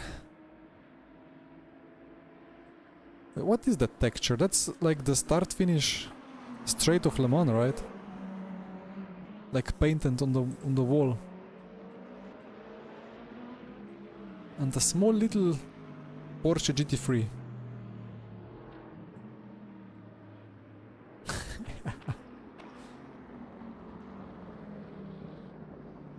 You know what would be really nice? If there were some LMU like 1 year race control activation codes hidden somewhere, like if we went like if you went to the Porsche experience here and you kind of went into one of these, and then there will be a code written somewhere that you could get for a free DLC for a Porsche, or I don't know. That's a Corvette.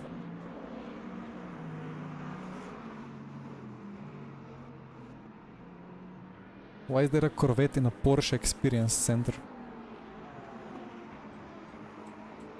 What do we have there? That's a screenshot from Le Mans Virtual, right? I think that orange silver car was...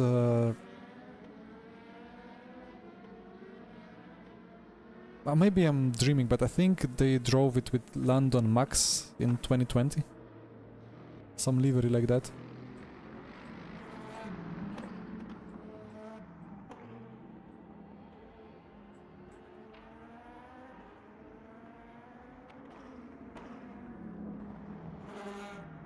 Ah, that's just the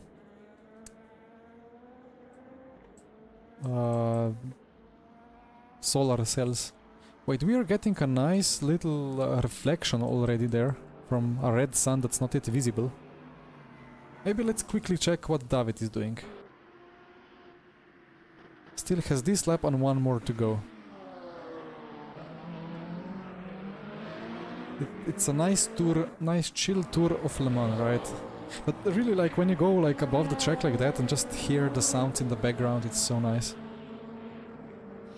But the LMVS comeback will be quite a thing when it happens. Hopefully soon. Have been teased by Stephen Hood for so many months. Where's the sun?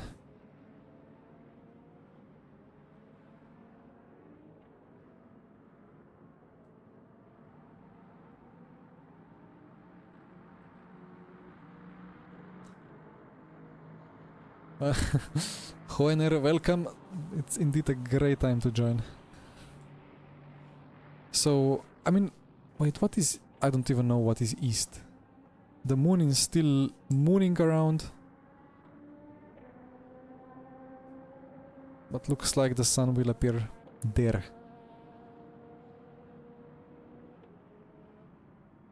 CS2.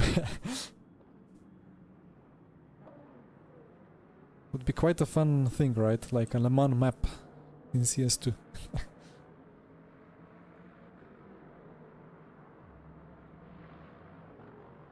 The Goodyear blimp, we will find it. Although we need to kind of check if David has everything set for the box.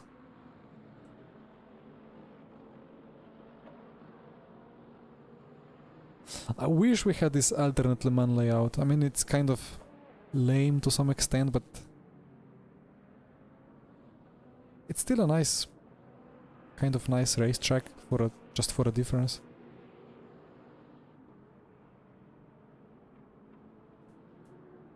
So full tank, no change, no driver change.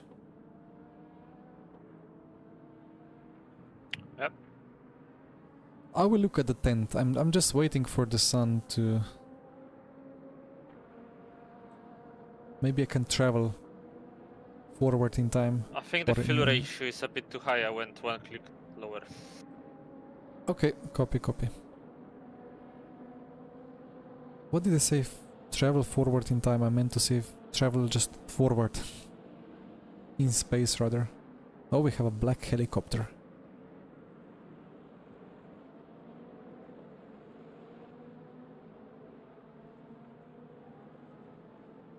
So 5:46.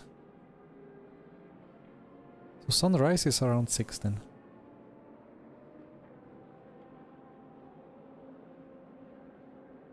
Ah, there is the sun. Let's go.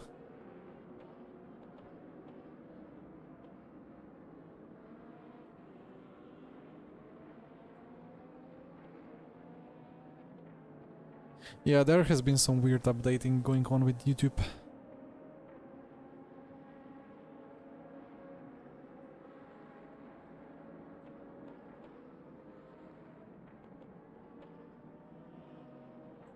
Oh. Where is it? We lost the sun. Ah, it's back. Wait, if we move up... If you move down... Does it eventually disappear? Or maybe it was the cloud that covered it.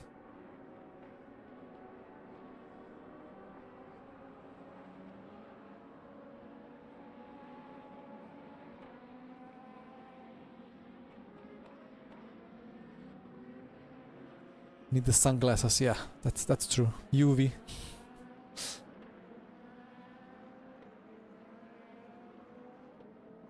Wait, where was the tent? If you look at the gravel trap on the Bugatti circuit, the biggest tent. I mean, there are many gravel traps. You mean this one?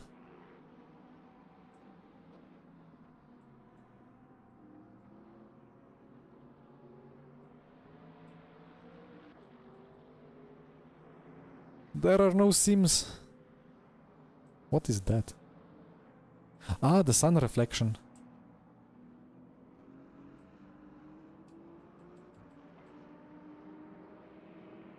Yeah, the shadows are off, so...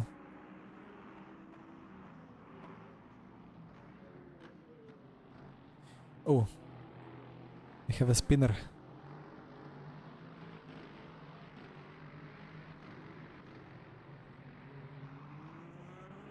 Anyway, let's see what David is doing. Ah, he's pitting. How is the grip in the night? How are the tires? They don't feel too great, to be honest, but they are clearly massively faster, right? Mhm. than the mediums.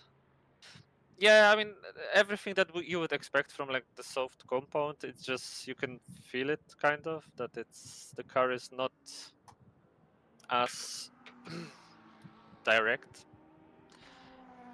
It always a bit. It feels like it leans on the sidewall a bit too much. Mhm, mhm.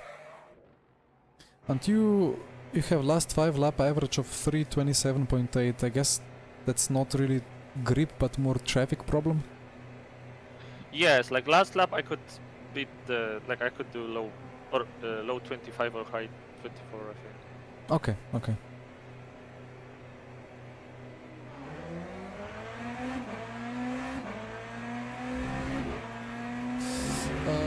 Zinho for the Go setup, so basically... Yeah, I mean, basically the eSport setup is... It's kind of subject to interpretation of the setup engineer. So like some guys, like the RAG guys, they like the setups to be like super rotated at all times. And I struggle with their E setups as well. Meanwhile, I like to have the rotation, but I like to have the car, even on the eSport setup, more like solid. Like just more mechanical grip. But the safe setup should, in theory, be only like 2 to 3 tenths off if you like if you really push it. But of course, if okay, but if you're just like if you're not esport driver, if you're happy to be just safely driving maybe 5/10, 1 second of the esport space, then you will not really notice the difference.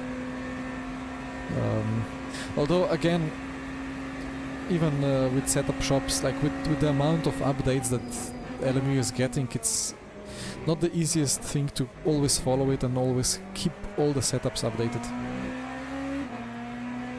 We are slowly getting there. I think most of the cars are done at the moment, but soon we get new update and then maybe hypercars have new tire and then we have to do everything from scratch. So it's a long process.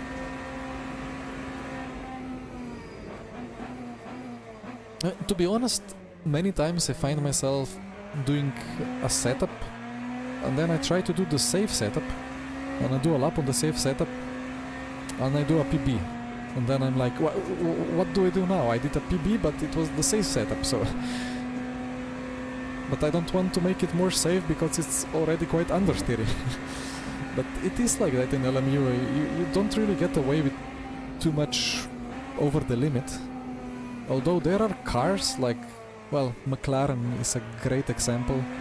If you want to make a very drivable, very safe car that handles neutrally, you'll be a second of pace. It's impossible to make a safe setup that's fast. But then some hypercars, it just has to stick, otherwise you'll be losing time. What did they do to give the cars more low speed rotation? So for low speed rotation, let me think. The biggest thing is to have the front as slow down as you can get it. That's important. Brake bias. Brake bias tends to be quite a lot to the rear, like 47, 48-ish front, 52 rear. But the meta kind of tends to be now ABS 9 and just like braking straight and getting all the rotation done, not while riding heavily in ABS, but when you lift the throttle, like not the throttle, the brake. You lift the brake, it goes out of ABS, and that moment instantly should give you a lot of rotation. But ABS is tricky. If you like, it allows you to make a very sketchy setup that is stable only because you are just smashing the ABS on the entries, which is not the greatest of things. But yeah, like soft front, soft and low front will give you the most rotation, and then anti-roll bar, of course, to some extent as well.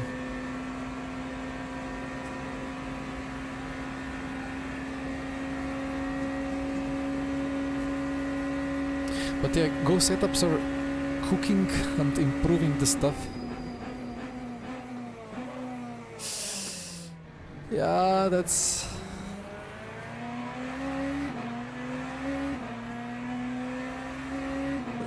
These chicanes are just like, you just don't know where the space is gonna be. It's difficult to judge it.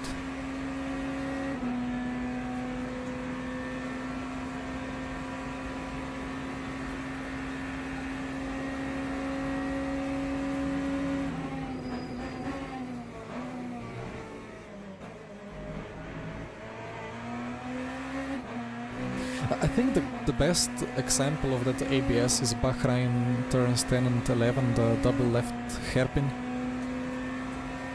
There you will not make the car rotate if you're in ABS. You turn, and the more you turn, the more you just feel the car going straight if you're still on the brake. You really need to... But you can brake very late, but the moment you want...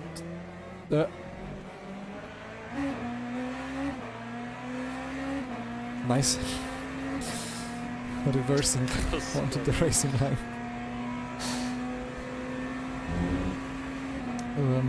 So yeah, like before a hairpin, you just need to lift the brake. I see the LMP2 like starting to reverse into the best line.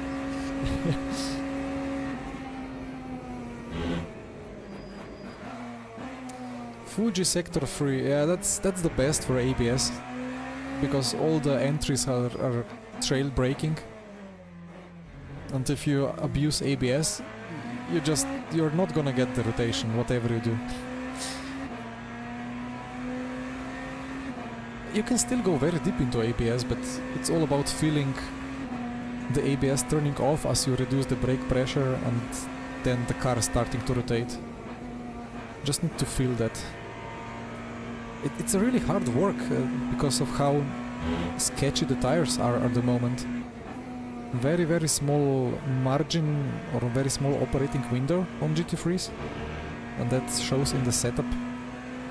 And you need to feel that limit, and it's not easy. I mean, but that's supposedly how the GT3s should be. They are kind of made to be really, really good to drive 1 second of pace for all the gentleman drivers. But the moment when you try to make esports pace out of them, they start being weird, which is the case with all understeery cars. If a car is inherently understeery, you will have problem when you put it on the limit. It's still gonna understeer, but it's gonna rather start snapping instead of being neutral. And I hope that's something that GT3 tires will have fixed in the future of LMU. But I think I like the GT3 tires.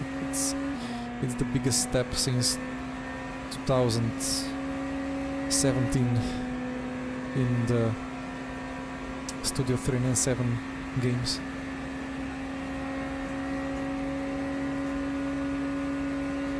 It's an off-camber nightmare. It's off-camber nightmare plus the curbs that have to be used are additional nightmare. And then to make even more nightmare, the entries are just so open that everybody can dive bomb you. So you kind of need to be slightly defensive while slightly opening up the entry for straighter exit, while perfectly trail braking, while not bouncing off the curbs too much.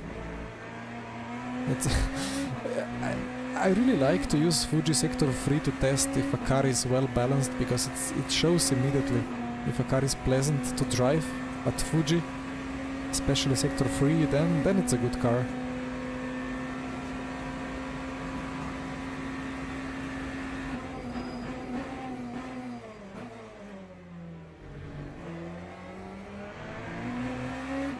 I mean, like, it feels best with ABS 6 and brake bias like 50 or 52. That feels best, but in the end, to me, it's just in the long run, when I'm not like fully on the limit, it's just more consistent and safer to have it ABS 9 and brake bias, I don't know, 47, 48, 49.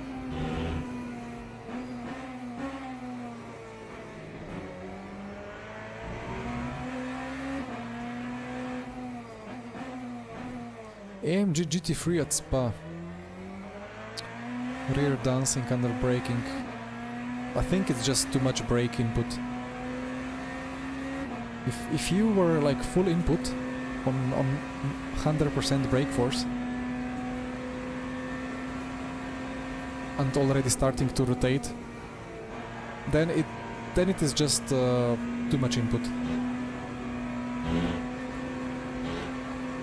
I still tend to always do like a one left click down on the max brake force on the fixed setups, which is like 10 clicks. So it goes down to 92.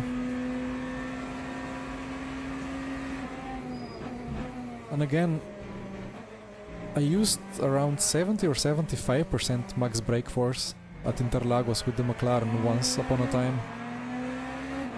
It was a bit of a fuel-saving race, but I won it. And I never really used more than 75% of brake force because it was immediately starting to activate ABS and overheating the tires, and yeah. Wait. Yes, I meant the right click. Sorry. I am a right-handed clicker.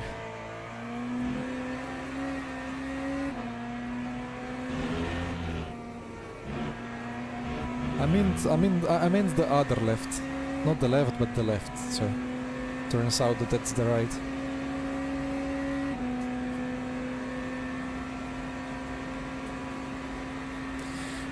Poor guys. Like we would have a really great race with them, but they are still unable to join, and probably they gave up, and they are gonna lose a bit of rating.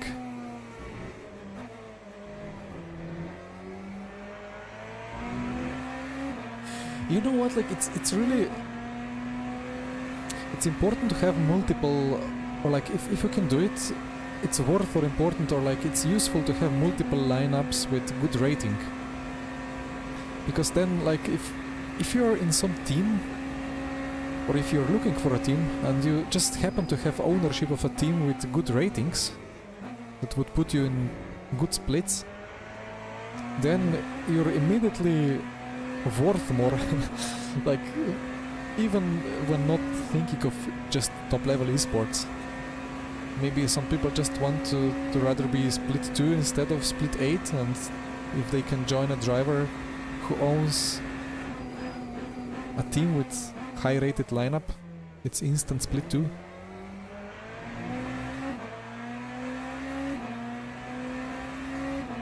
And not the left, but the left on the other side. The different left.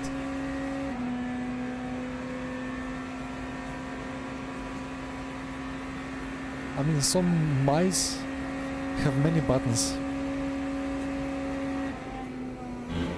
Still remember, we had a mouse without a scroll in the middle, but it had like 3 buttons. It was left, center and the right button.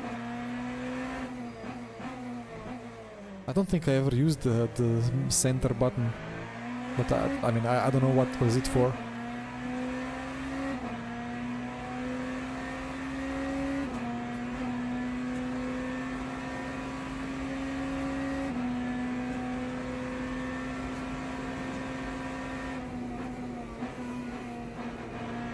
I mean, we have now the middle click as well on the scroll, so it's effective the same plus the scroll. Well, a ball on the button, it's the one that we had the ball instead of the laser underneath. Old times. Are there gonna be official 24-hour race? I mean, hard to say what is official, what is not official. Like, we have... pit next lap? Yeah, that's fine. Or next, or the end of this, I don't know. If we pit this lap, then maybe do 2 more. This and 1 more, just... Yeah, because I'm just counting it now, and it looks kind of on the limit now. Yeah, it is. Yeah.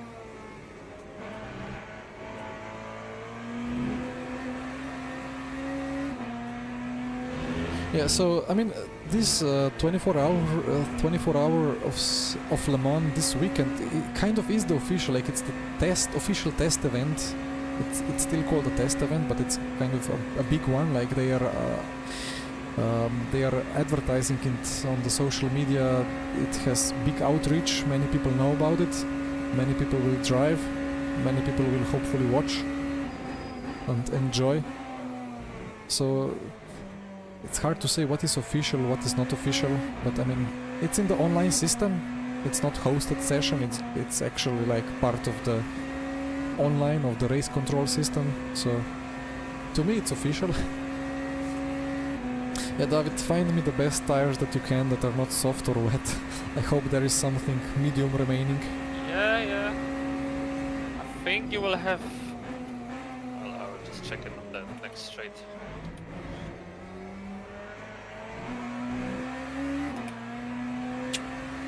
You have...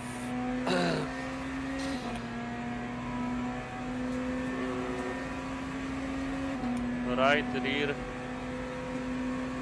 that's strange. It's like...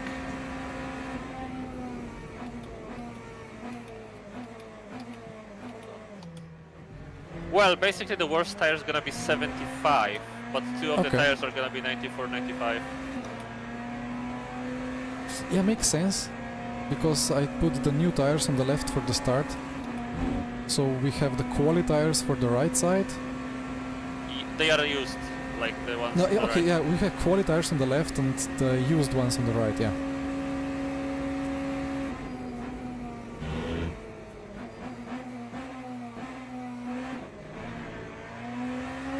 Yeah, we're gonna talk a lot about these tires on during the 24-hour race because, well, we need the double and the triple stints and it's gonna be funny and it's gonna be weird.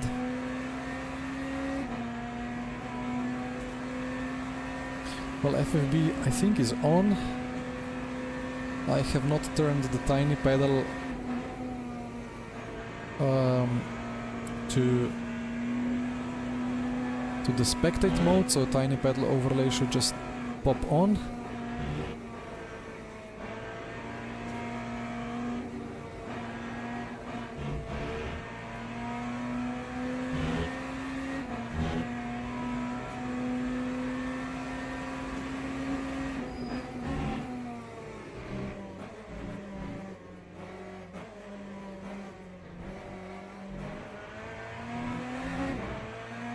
So now we have completed 29 laps, I think. 12 plus 12 is 24, plus 5 is 29, yeah. 29 laps, and we have 42 overall. Actually it's gonna be 41 overall, because this is wrong. I think it was like right between 41 and 42, but without traffic. So we need 11 laps in the last stint.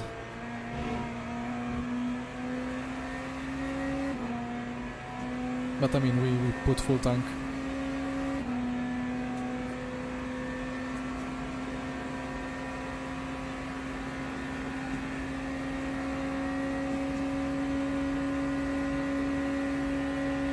I have my calculation here, so we need...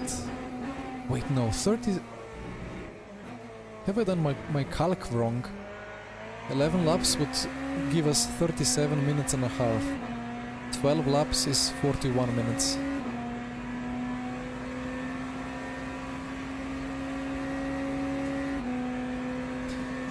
Well, 2 minutes and a half... No, it's fine, because we have 2 minutes and a half.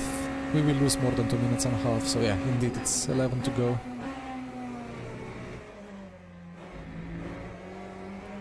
Well, but now it's gonna be one less for sure, right? Yeah, it's gonna be 11. I just wasn't sure before. It's still kind of tight. Like within a minute, maybe.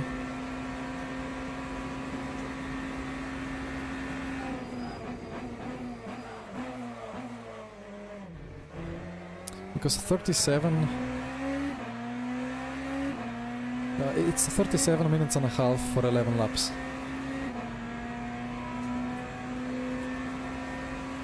But yeah, if we add the pit stop, it's gonna be easy lap less. Yep. So, yeah.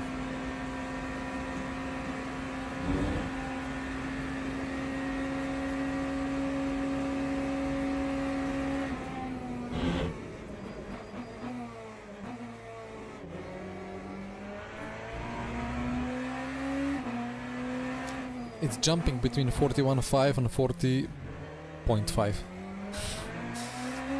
That's such a weird calculation. Like, what's that 0.5? It's so strange.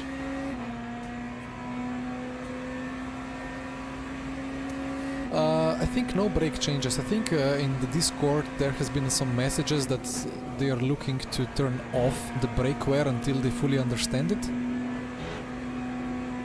But I don't know if it was fully confirmed or not.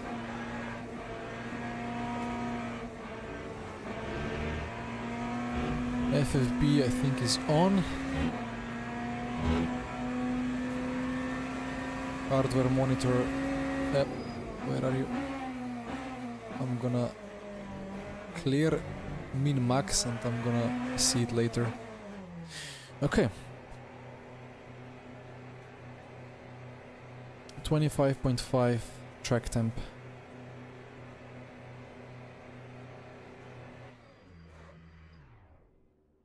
Prepare to get in the car. Well, I guess that's kind of perfect timing with the track temp as well. No, I think mediums were faster for like last 4 or 5 laps. Ah, okay. I think immediately after the pit stop, when the ambient temp went to 20, 23, I think I don't know. It like something was switched suddenly, and tires stopped working. Mhm.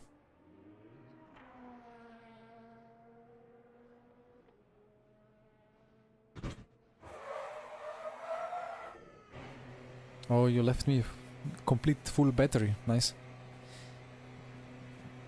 Or does it refuel the battery? Yeah, well, in the pit? no, it does not. It's well, I reduced the fuel ratio by 1, so just to make sure that you have battery. Okay.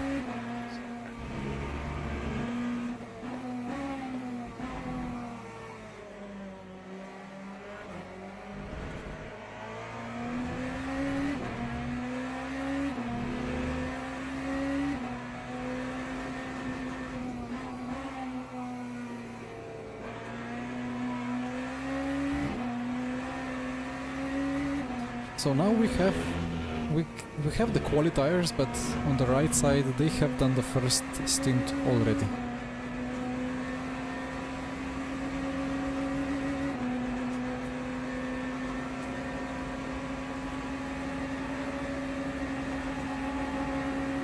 P3 with a drive-through. I guess he cut Tertre Rouge exit.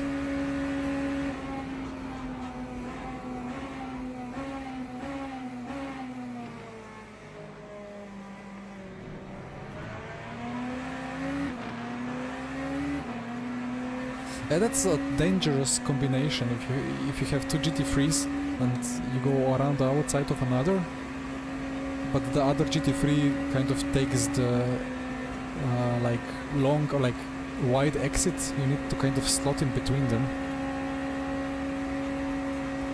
If the GT3 is evil enough to not give you the space.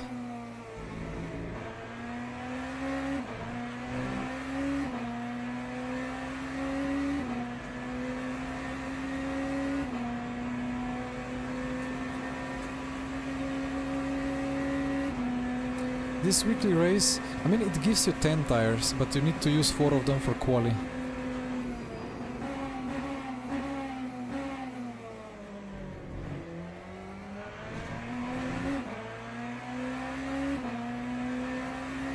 Ah, the daily race.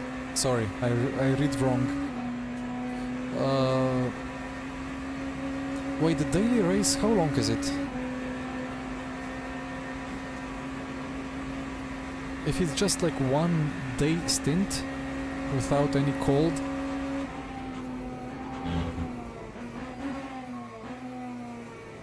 then it depends. It depends which tires. 60 minutes. Wait, 60 minutes is 2 stints. Well, 1 stint and a half.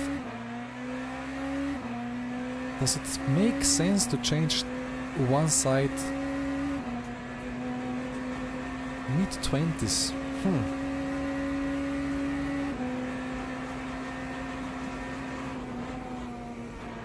Like, I'm wondering if it makes sense to box like after 30 minutes and take the 2 new tires on the left, let's say.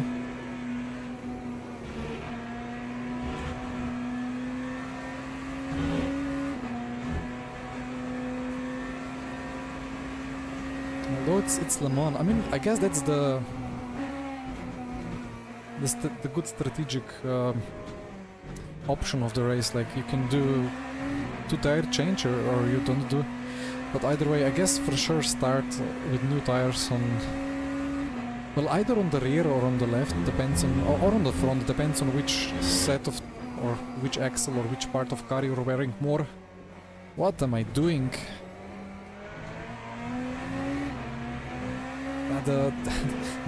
The right side tires have a bit more degradation in them, and I'm not accounting for it.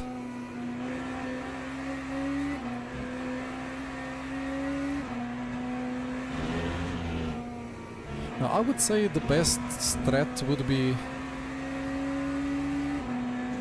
I mean, the fronts are suffering through the Porsche curves. Maybe quali, then put 2 new tires in the front and just don't change them.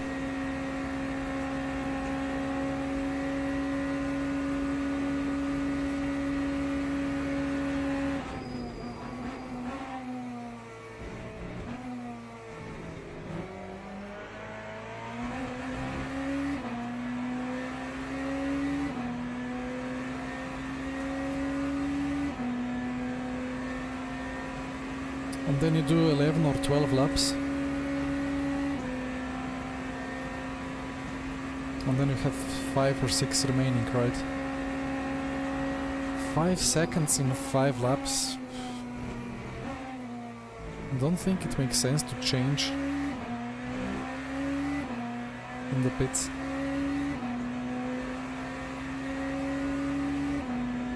And it's not 5 seconds because you lose a second or 2 on cold tire.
Well, if this last 30 minutes don't have any drama, I might go back to Gold 2 DR.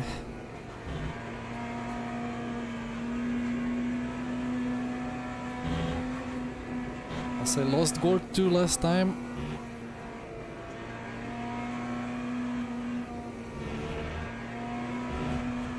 Because of a slight issue in the daily race.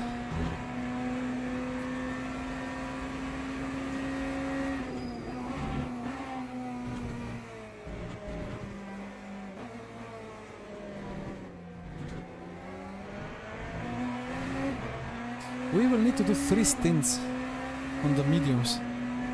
Like, the more I drive this, the more I'm unhappy. I'm not unhappy, but it's gonna be challenging.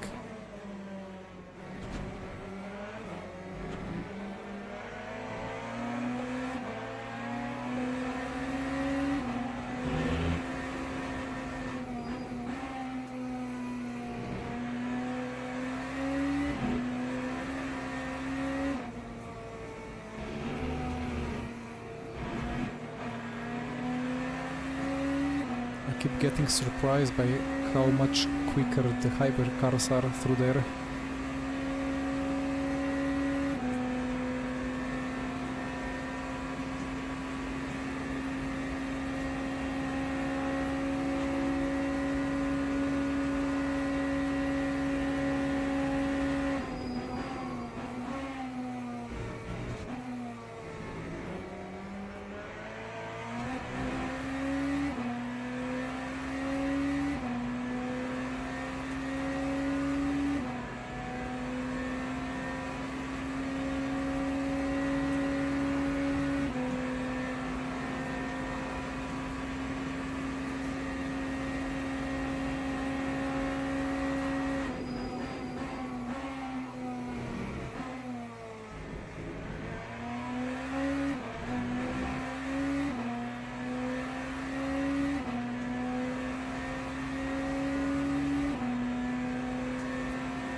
28. It's not gonna get hotter than this, right? 28, I think. Well, it was one time slot with 30 plus. Just looking at my oil temperature. 118.6. Well, 130 is the limit, so there is still some room.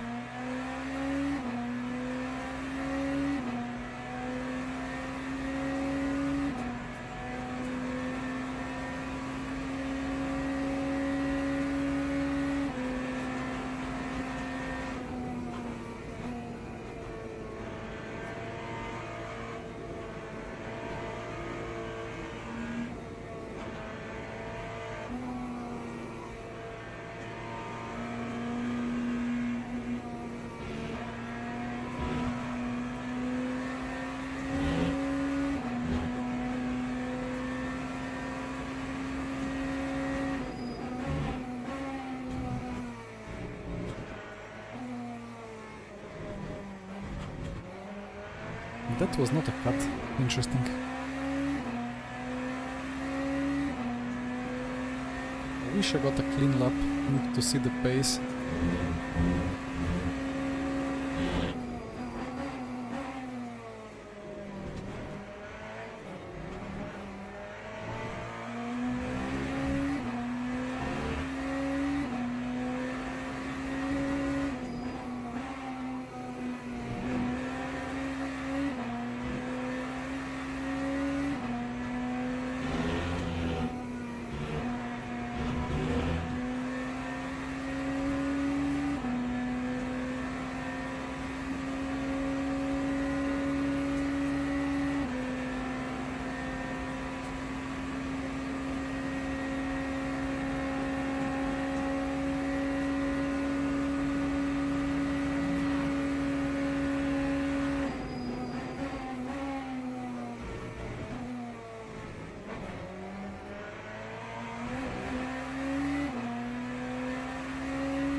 Well, that's not gonna be a clean lap, but let's say I lost 3/4 tenths.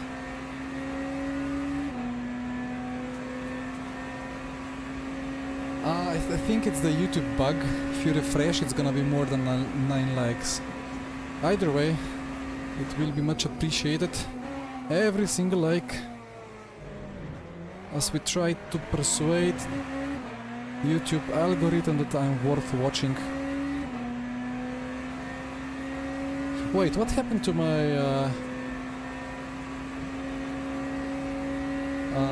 pro streamer moment? I think my yeah, there you go. Wow. Well, OBS scene fixed, but I had a huge stutter on the middle of the straight. So please appreciate the effort to risk my race to make the OBS fixed again. I don't know how that happened and since when it was broken.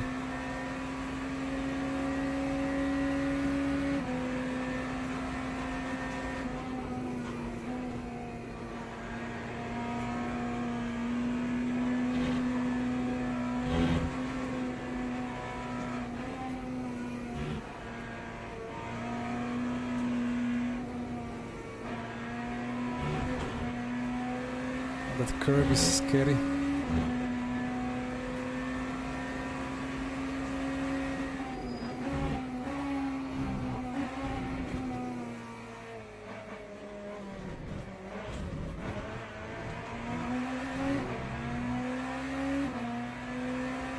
.25.4. I mean, 24s are doable, which is interesting.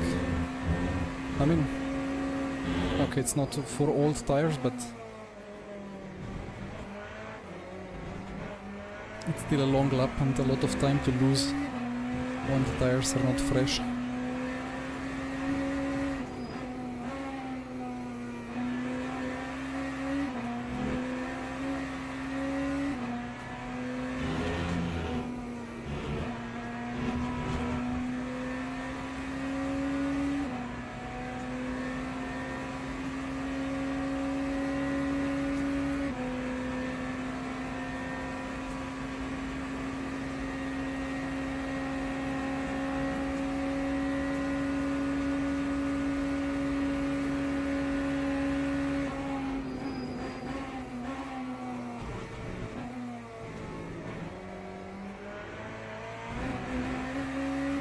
Dancing with the rear too much.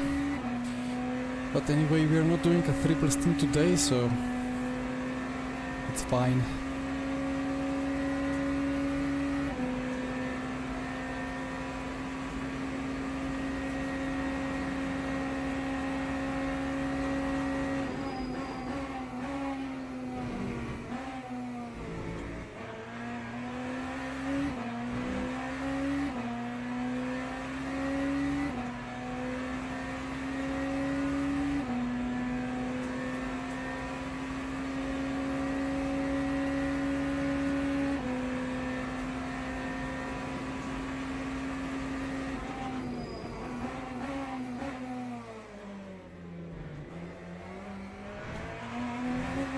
Should have downshifted to first.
Is without a rear wing.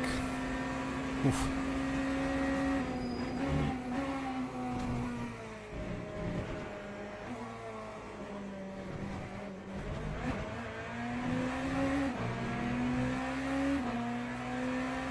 .25.2 and it was a clean lap.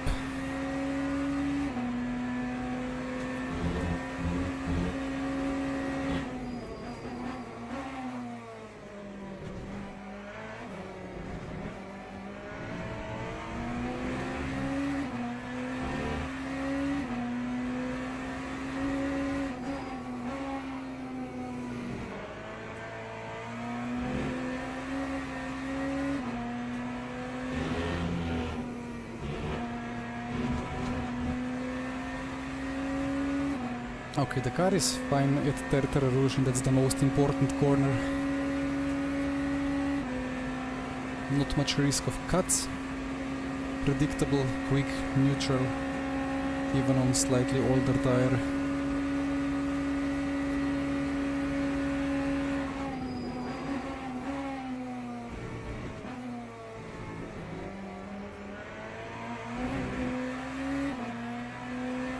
I can feel the rear starting to struggle for traction. And how worse is it gonna get when we are doing the third stint?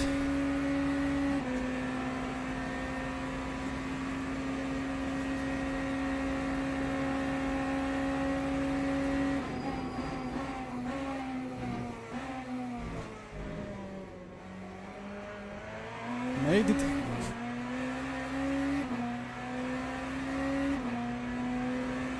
MD, I don't think we know.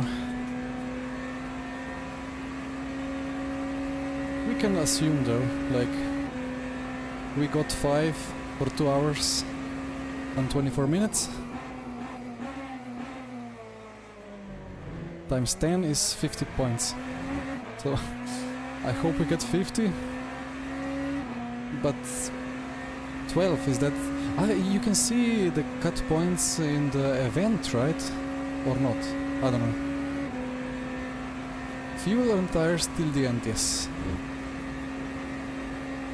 But I mean, it's not... I don't think it's that risky for cuts. Like, there is not really too many places where you can get the cuts if you're just kind of sensible. Although, I mean, there is many places where you can get a cut, but because of how the curve behaves, it's not quicker to go searching for those limits all the time. Because you're just bouncing over the curbs, at least with the BMW.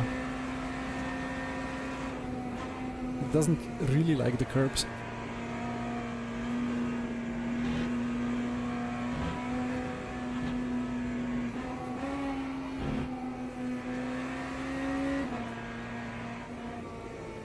Well, here is the prime cut spot, but I think the setup is nice, like it rotates enough.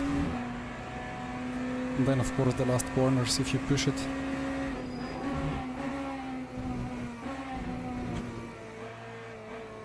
This is the best corner for cut, the left one.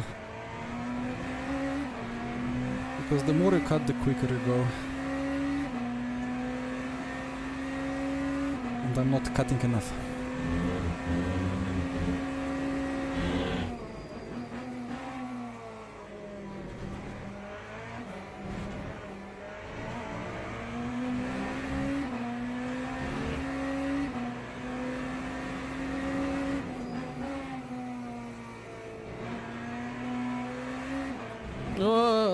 Okay.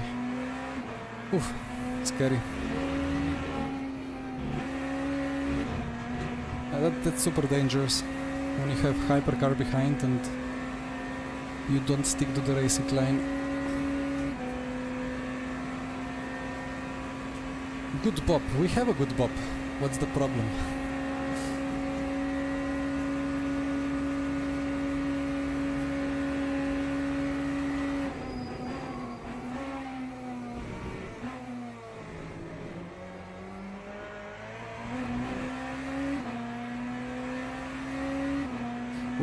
What did Marcel do? I didn't check. Mid 21s? Low 21?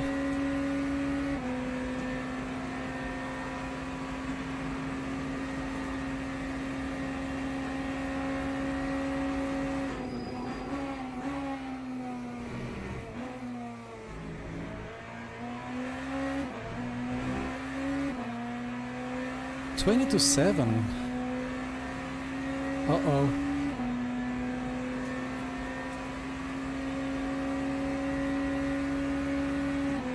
I mean...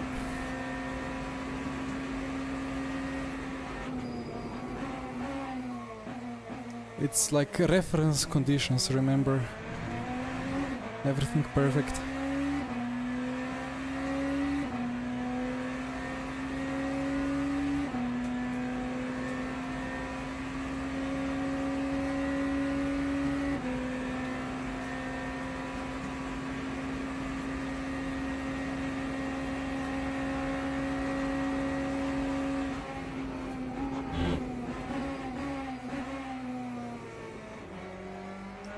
I'm sure that if you like fully esport the BMW, like get the perfect lap, you can do 20.7 as well.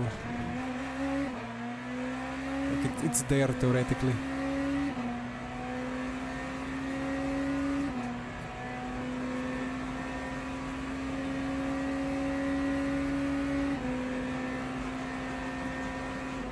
And then again, it's not about the max pace, it's about the long run balance and stability and how good the wear is, how balanced the wear is.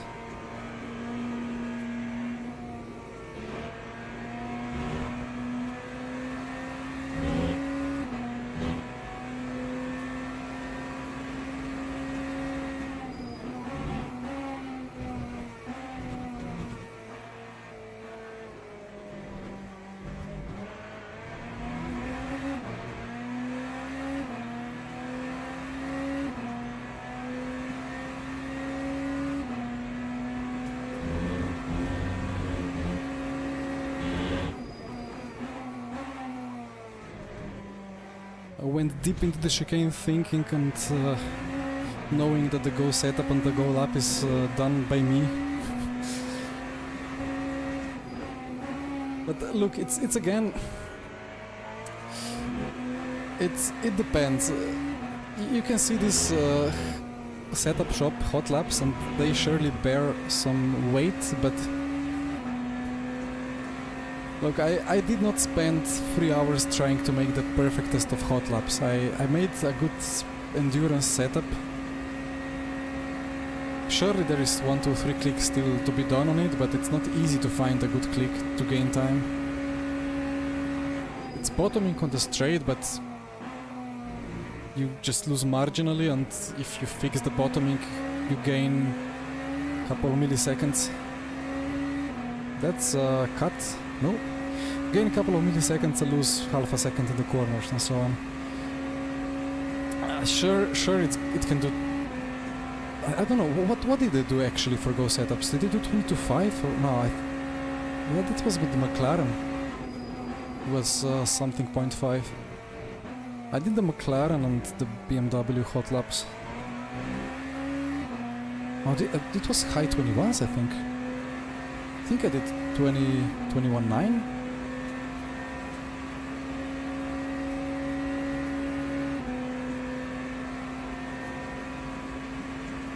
But again, it's setups. You know, there is V1.0 setups, and I think Marcel did BMW on V1.0 on the Hot Lap, or Erhan on, I don't know, the REG guys. And the setups are still available there, but I just focused on something that's good in the long run, that has more mechanical grip, not necessarily that it rotates like crazy everywhere. And then I did a couple of Hot Laps, and one of them was clean. And, you know, I could spend 5 hours Hot Lapping for the perfectest low 21 or something. But that's not the point of Le Mans 24.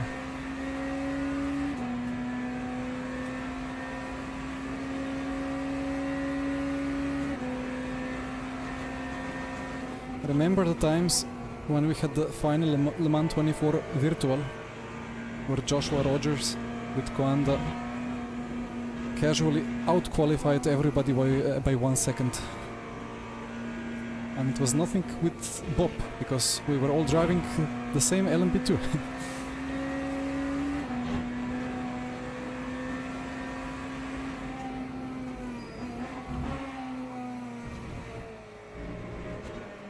And you know pretty well that Marcel Chinchik is, I don't know, surely top 10 if not top 5 best sim racers in the world.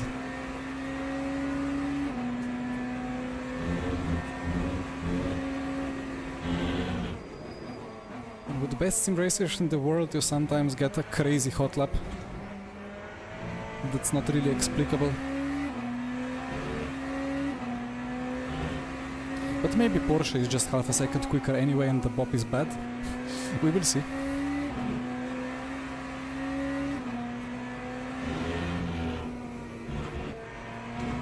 I always found the Porsche to be slightly sketchy. Kind of understeering high speed, but quite snappy. But still kind of a nice car. How much tape on brake duct? So, well, brake duct depends.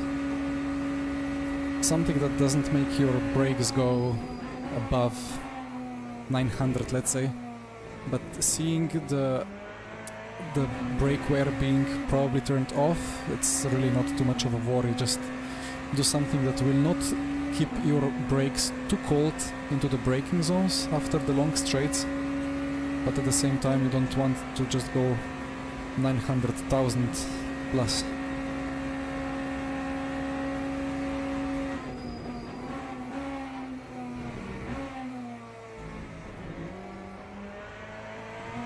For radiators, I don't know, like you see now 121 oil temp. I have I think 50%. It depends on the temperatures. You can increase it, you can decrease it during pit stops. It doesn't really cost time. I think it's concurrent with something, but I don't know what. Would need to test it.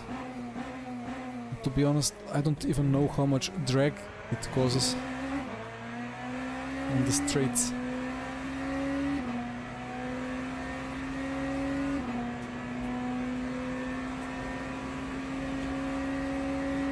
For triple stints, it depends on the car again. Maybe some cars need hards. I'm pretty equal front to rear. Actually, rear is wearing a bit more, but front is degrading faster because of temperatures.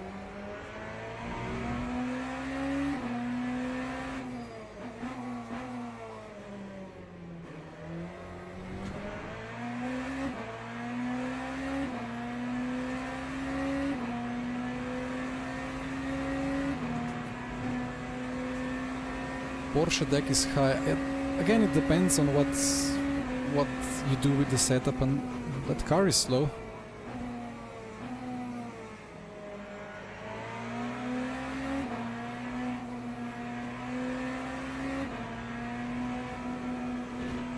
He should not be driving across the whole road like that with broken steering potentially. But yeah, high deck car makes sense because it uses the tire best, but then abrases it a bit too much and degrades it. So it's good in quali, but maybe slightly worse in the race. I think that's the situation maybe with Caddy versus BMW. With Caddy, I mean, maybe I'm wrong, but maybe Caddy is slightly better in hot lap, but then degrades the tire slightly more than BMW, and it's very similar cars. And for the pace in the second stint, like again, I have now tires that have done 3 laps in quali, and the left side has done, no, the right side has done whole stint. So you can imagine that maybe the right side will be slightly better without the quali, but left side will be worse. So if I'm able to do 25s, I guess high 25s in the second stint.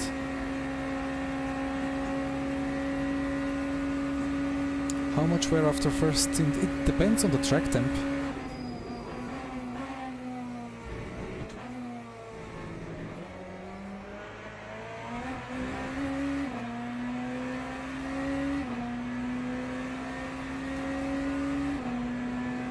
But if we can lose like 80% per stint, I mean that's 36 laps, you get away with 2% per lap.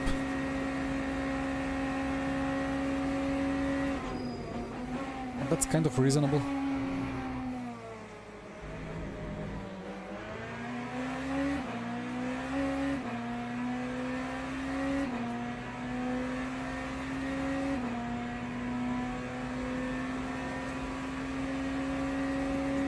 Remember, the thermal drag is the bigger cause of pace drop,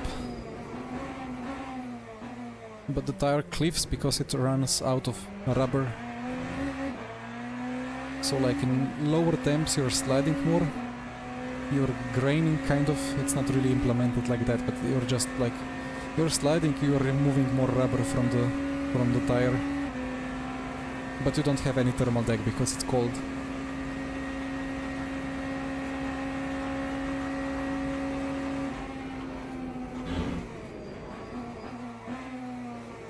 So in the night the tire usually just goes faster and faster and faster, and then it cliffs.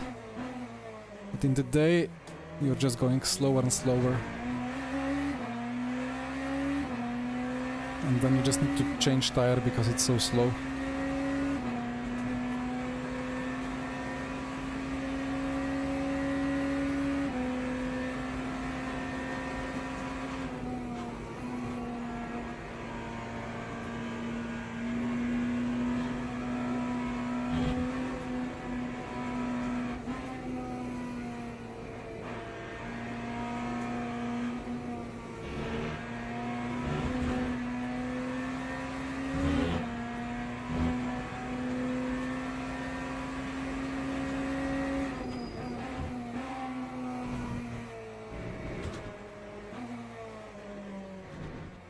I want to cut more, but there is just no grip. Toons, thank you. Well, not too much under pressure in this race, I think. I think we had it easier and maybe we didn't produce the paciest of the pace as I go for the cut on the final lap. Still a bit of a shame we didn't have a race against the Falcon guys, because they had the bug or something.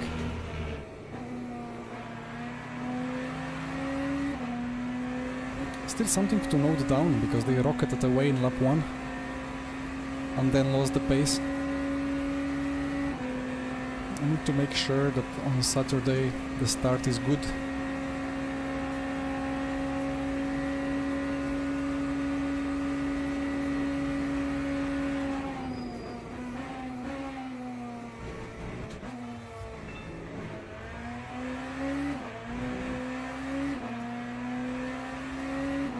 Brett, thank you for the sub. Welcome.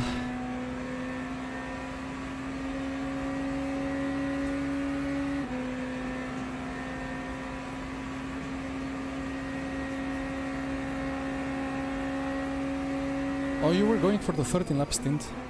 I mean, I brake at fresh tire braking point, it's a no-no. I think 13 lap is, well, it's better for the tire deck for sure, for the wear.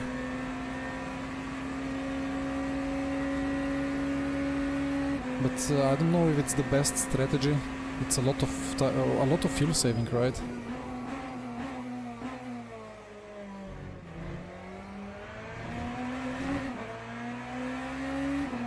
I guess you're losing a second doing that per lap.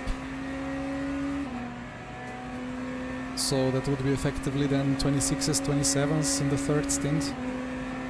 It doesn't sound too bad.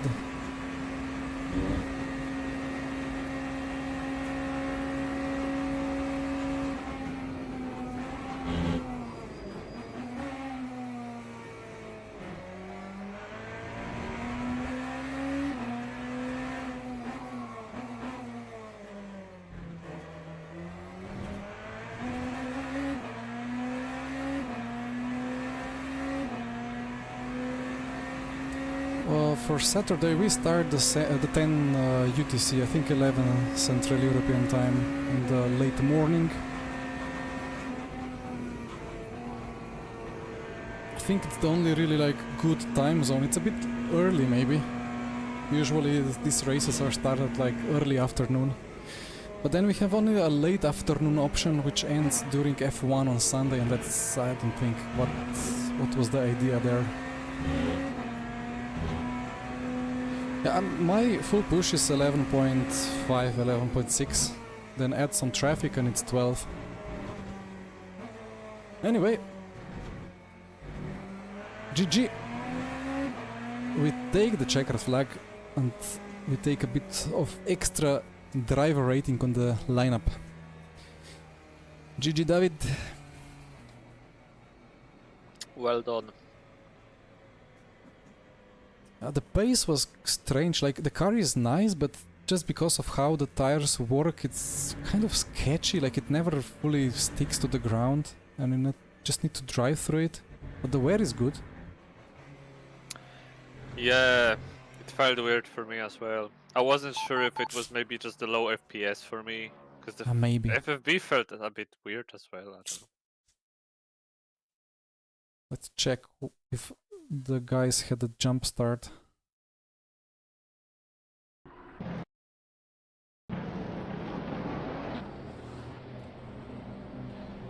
That was Mr. Erchan.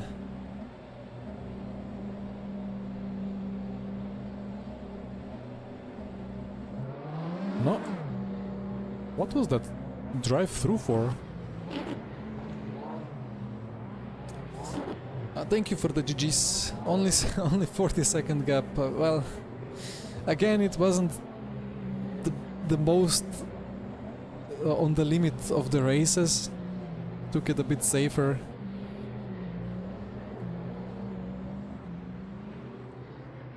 But yeah, they had to DNF. The poor guys. Like I'm just like he didn't speed. I don't know, like I cannot see any fault in Arda's driving here. So I don't know, is it a drive-through if you start ahead of the leader? Is that the problem? Because he was ahead of me. But I saw such cases. I think he was way ahead of the red barrier kind of at one point in Porsche curves. You can Okay, okay. But in the end, like that red barrier should kind of prevent you from being ahead of the leader, right? But when it turns off, but I think he went through it because he was yeah, a bit yeah, ahead yeah. of you, and he was doing 68 at some point instead of 60 in the middle of Porsche curves. Okay, okay. Well, then fair enough for the drive-through. Going for I mean, P1 I on don't know if Saturday. he did that. I just could briefly see it on your stream. That's all. Yeah, yeah.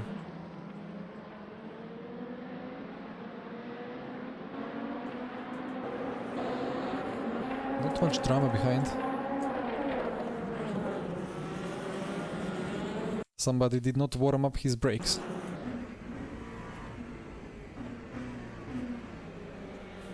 Yeah, you have to drag the brakes on LMP2. Well, about P1 on Saturday we will see. Let's see who registers. If there are red lines and stuff, and if they actually make it to split 1, then it could be tricky. But yeah, after last corner red barrier disappears, but if you are through the red barrier, then you kind of don't have the reference anymore, so I don't know. I guess he did it to himself, and there wasn't a bug.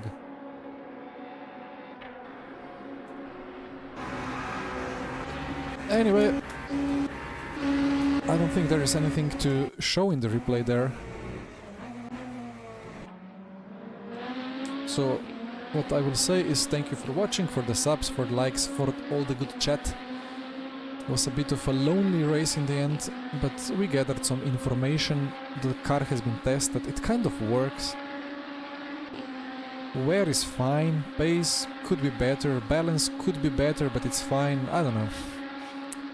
It's so difficult to make a good car on this tire model for 3 stints. And we've never had a race where we had to do 3 stints.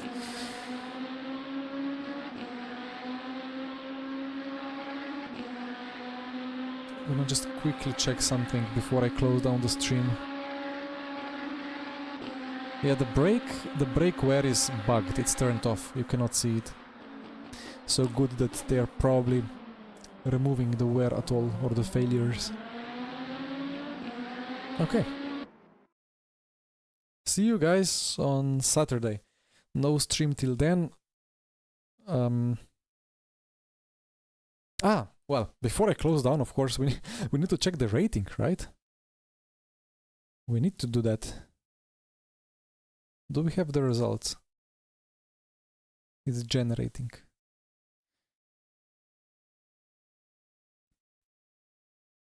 This page is still there. Do we have it in profile?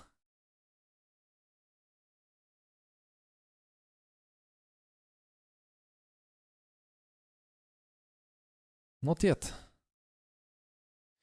Do I know something about the new tire model? I know that it should come, but I don't know when for hypercars. It should come half a year ago. But we're waiting. We're waiting. Where is the results? And I need to see. I cannot shut off the stream without it. Don't tell me it's bugged.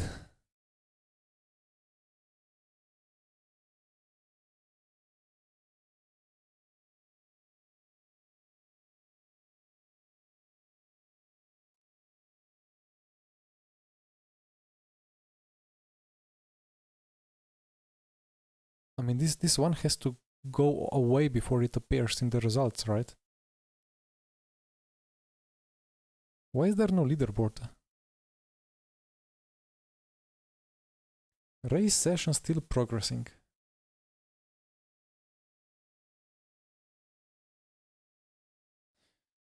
Wonder how much time it's gonna take for all the ratings to be applied and calculated on Sunday after the 24 hours are done.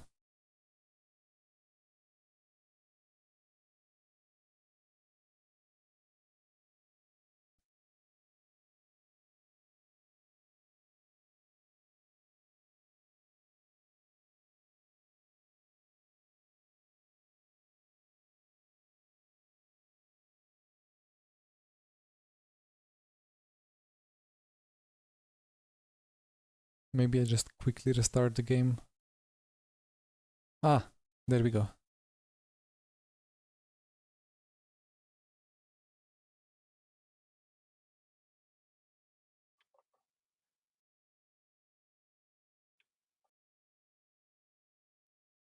We gained double I rank. think it's a nice gain.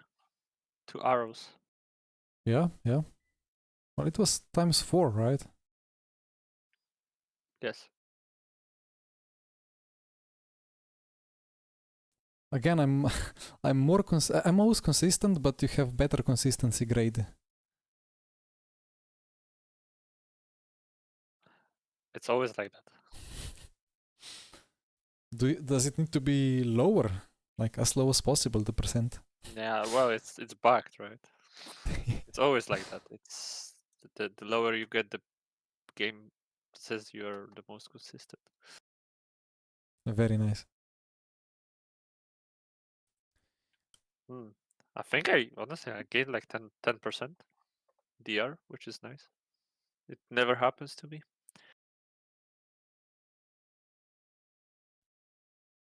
I need to restart the game before seeing it.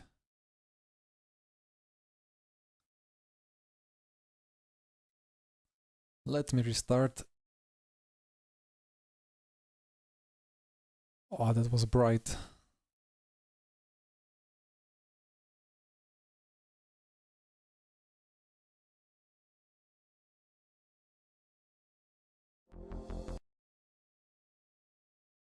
And it's gold 2 indeed, and I have gained... Yeah, I guess it's like 10%. I was like maybe 5, 6, 7% below gold 2, and now I'm like, I don't know, like 5-ish % into gold 2. Congrats. Thank you. How far are you off platinum?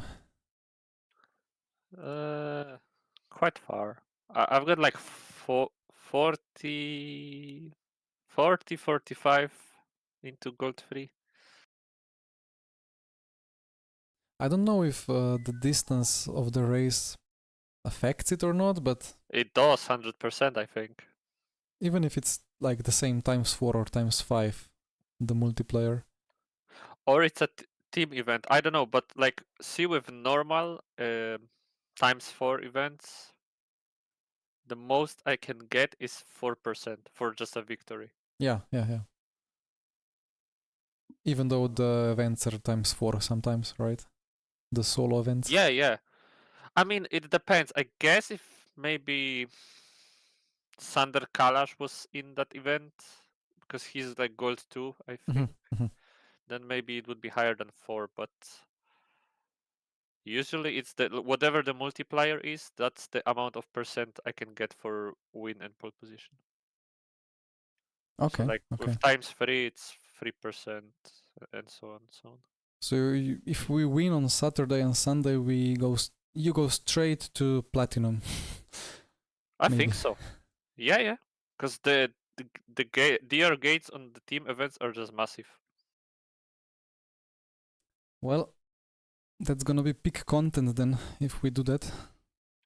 Yep. The first guy into platinum DR. Would be nice. I mean, Let's see. like it's just like a icon with a color in the game, right? Yes. It doesn't mean anything, but yeah, still Well, nice. we humans are intrigued by interesting or like not interesting things, so it's still something very nice to look at, and even though it's just some colored pixels. True. Let's go and well, maybe a bit too early to say because there's like a red line and other good teams, but let's make a good result. on Indeed. Saturday. Well, thank you for racing today. Thank you very much. And thank you, chat, for watching and commenting and everything again. Let's turn this off and go to a nice dinner. Till then, opala, wrong screen. Till then, thank you again. Good night. Bye bye.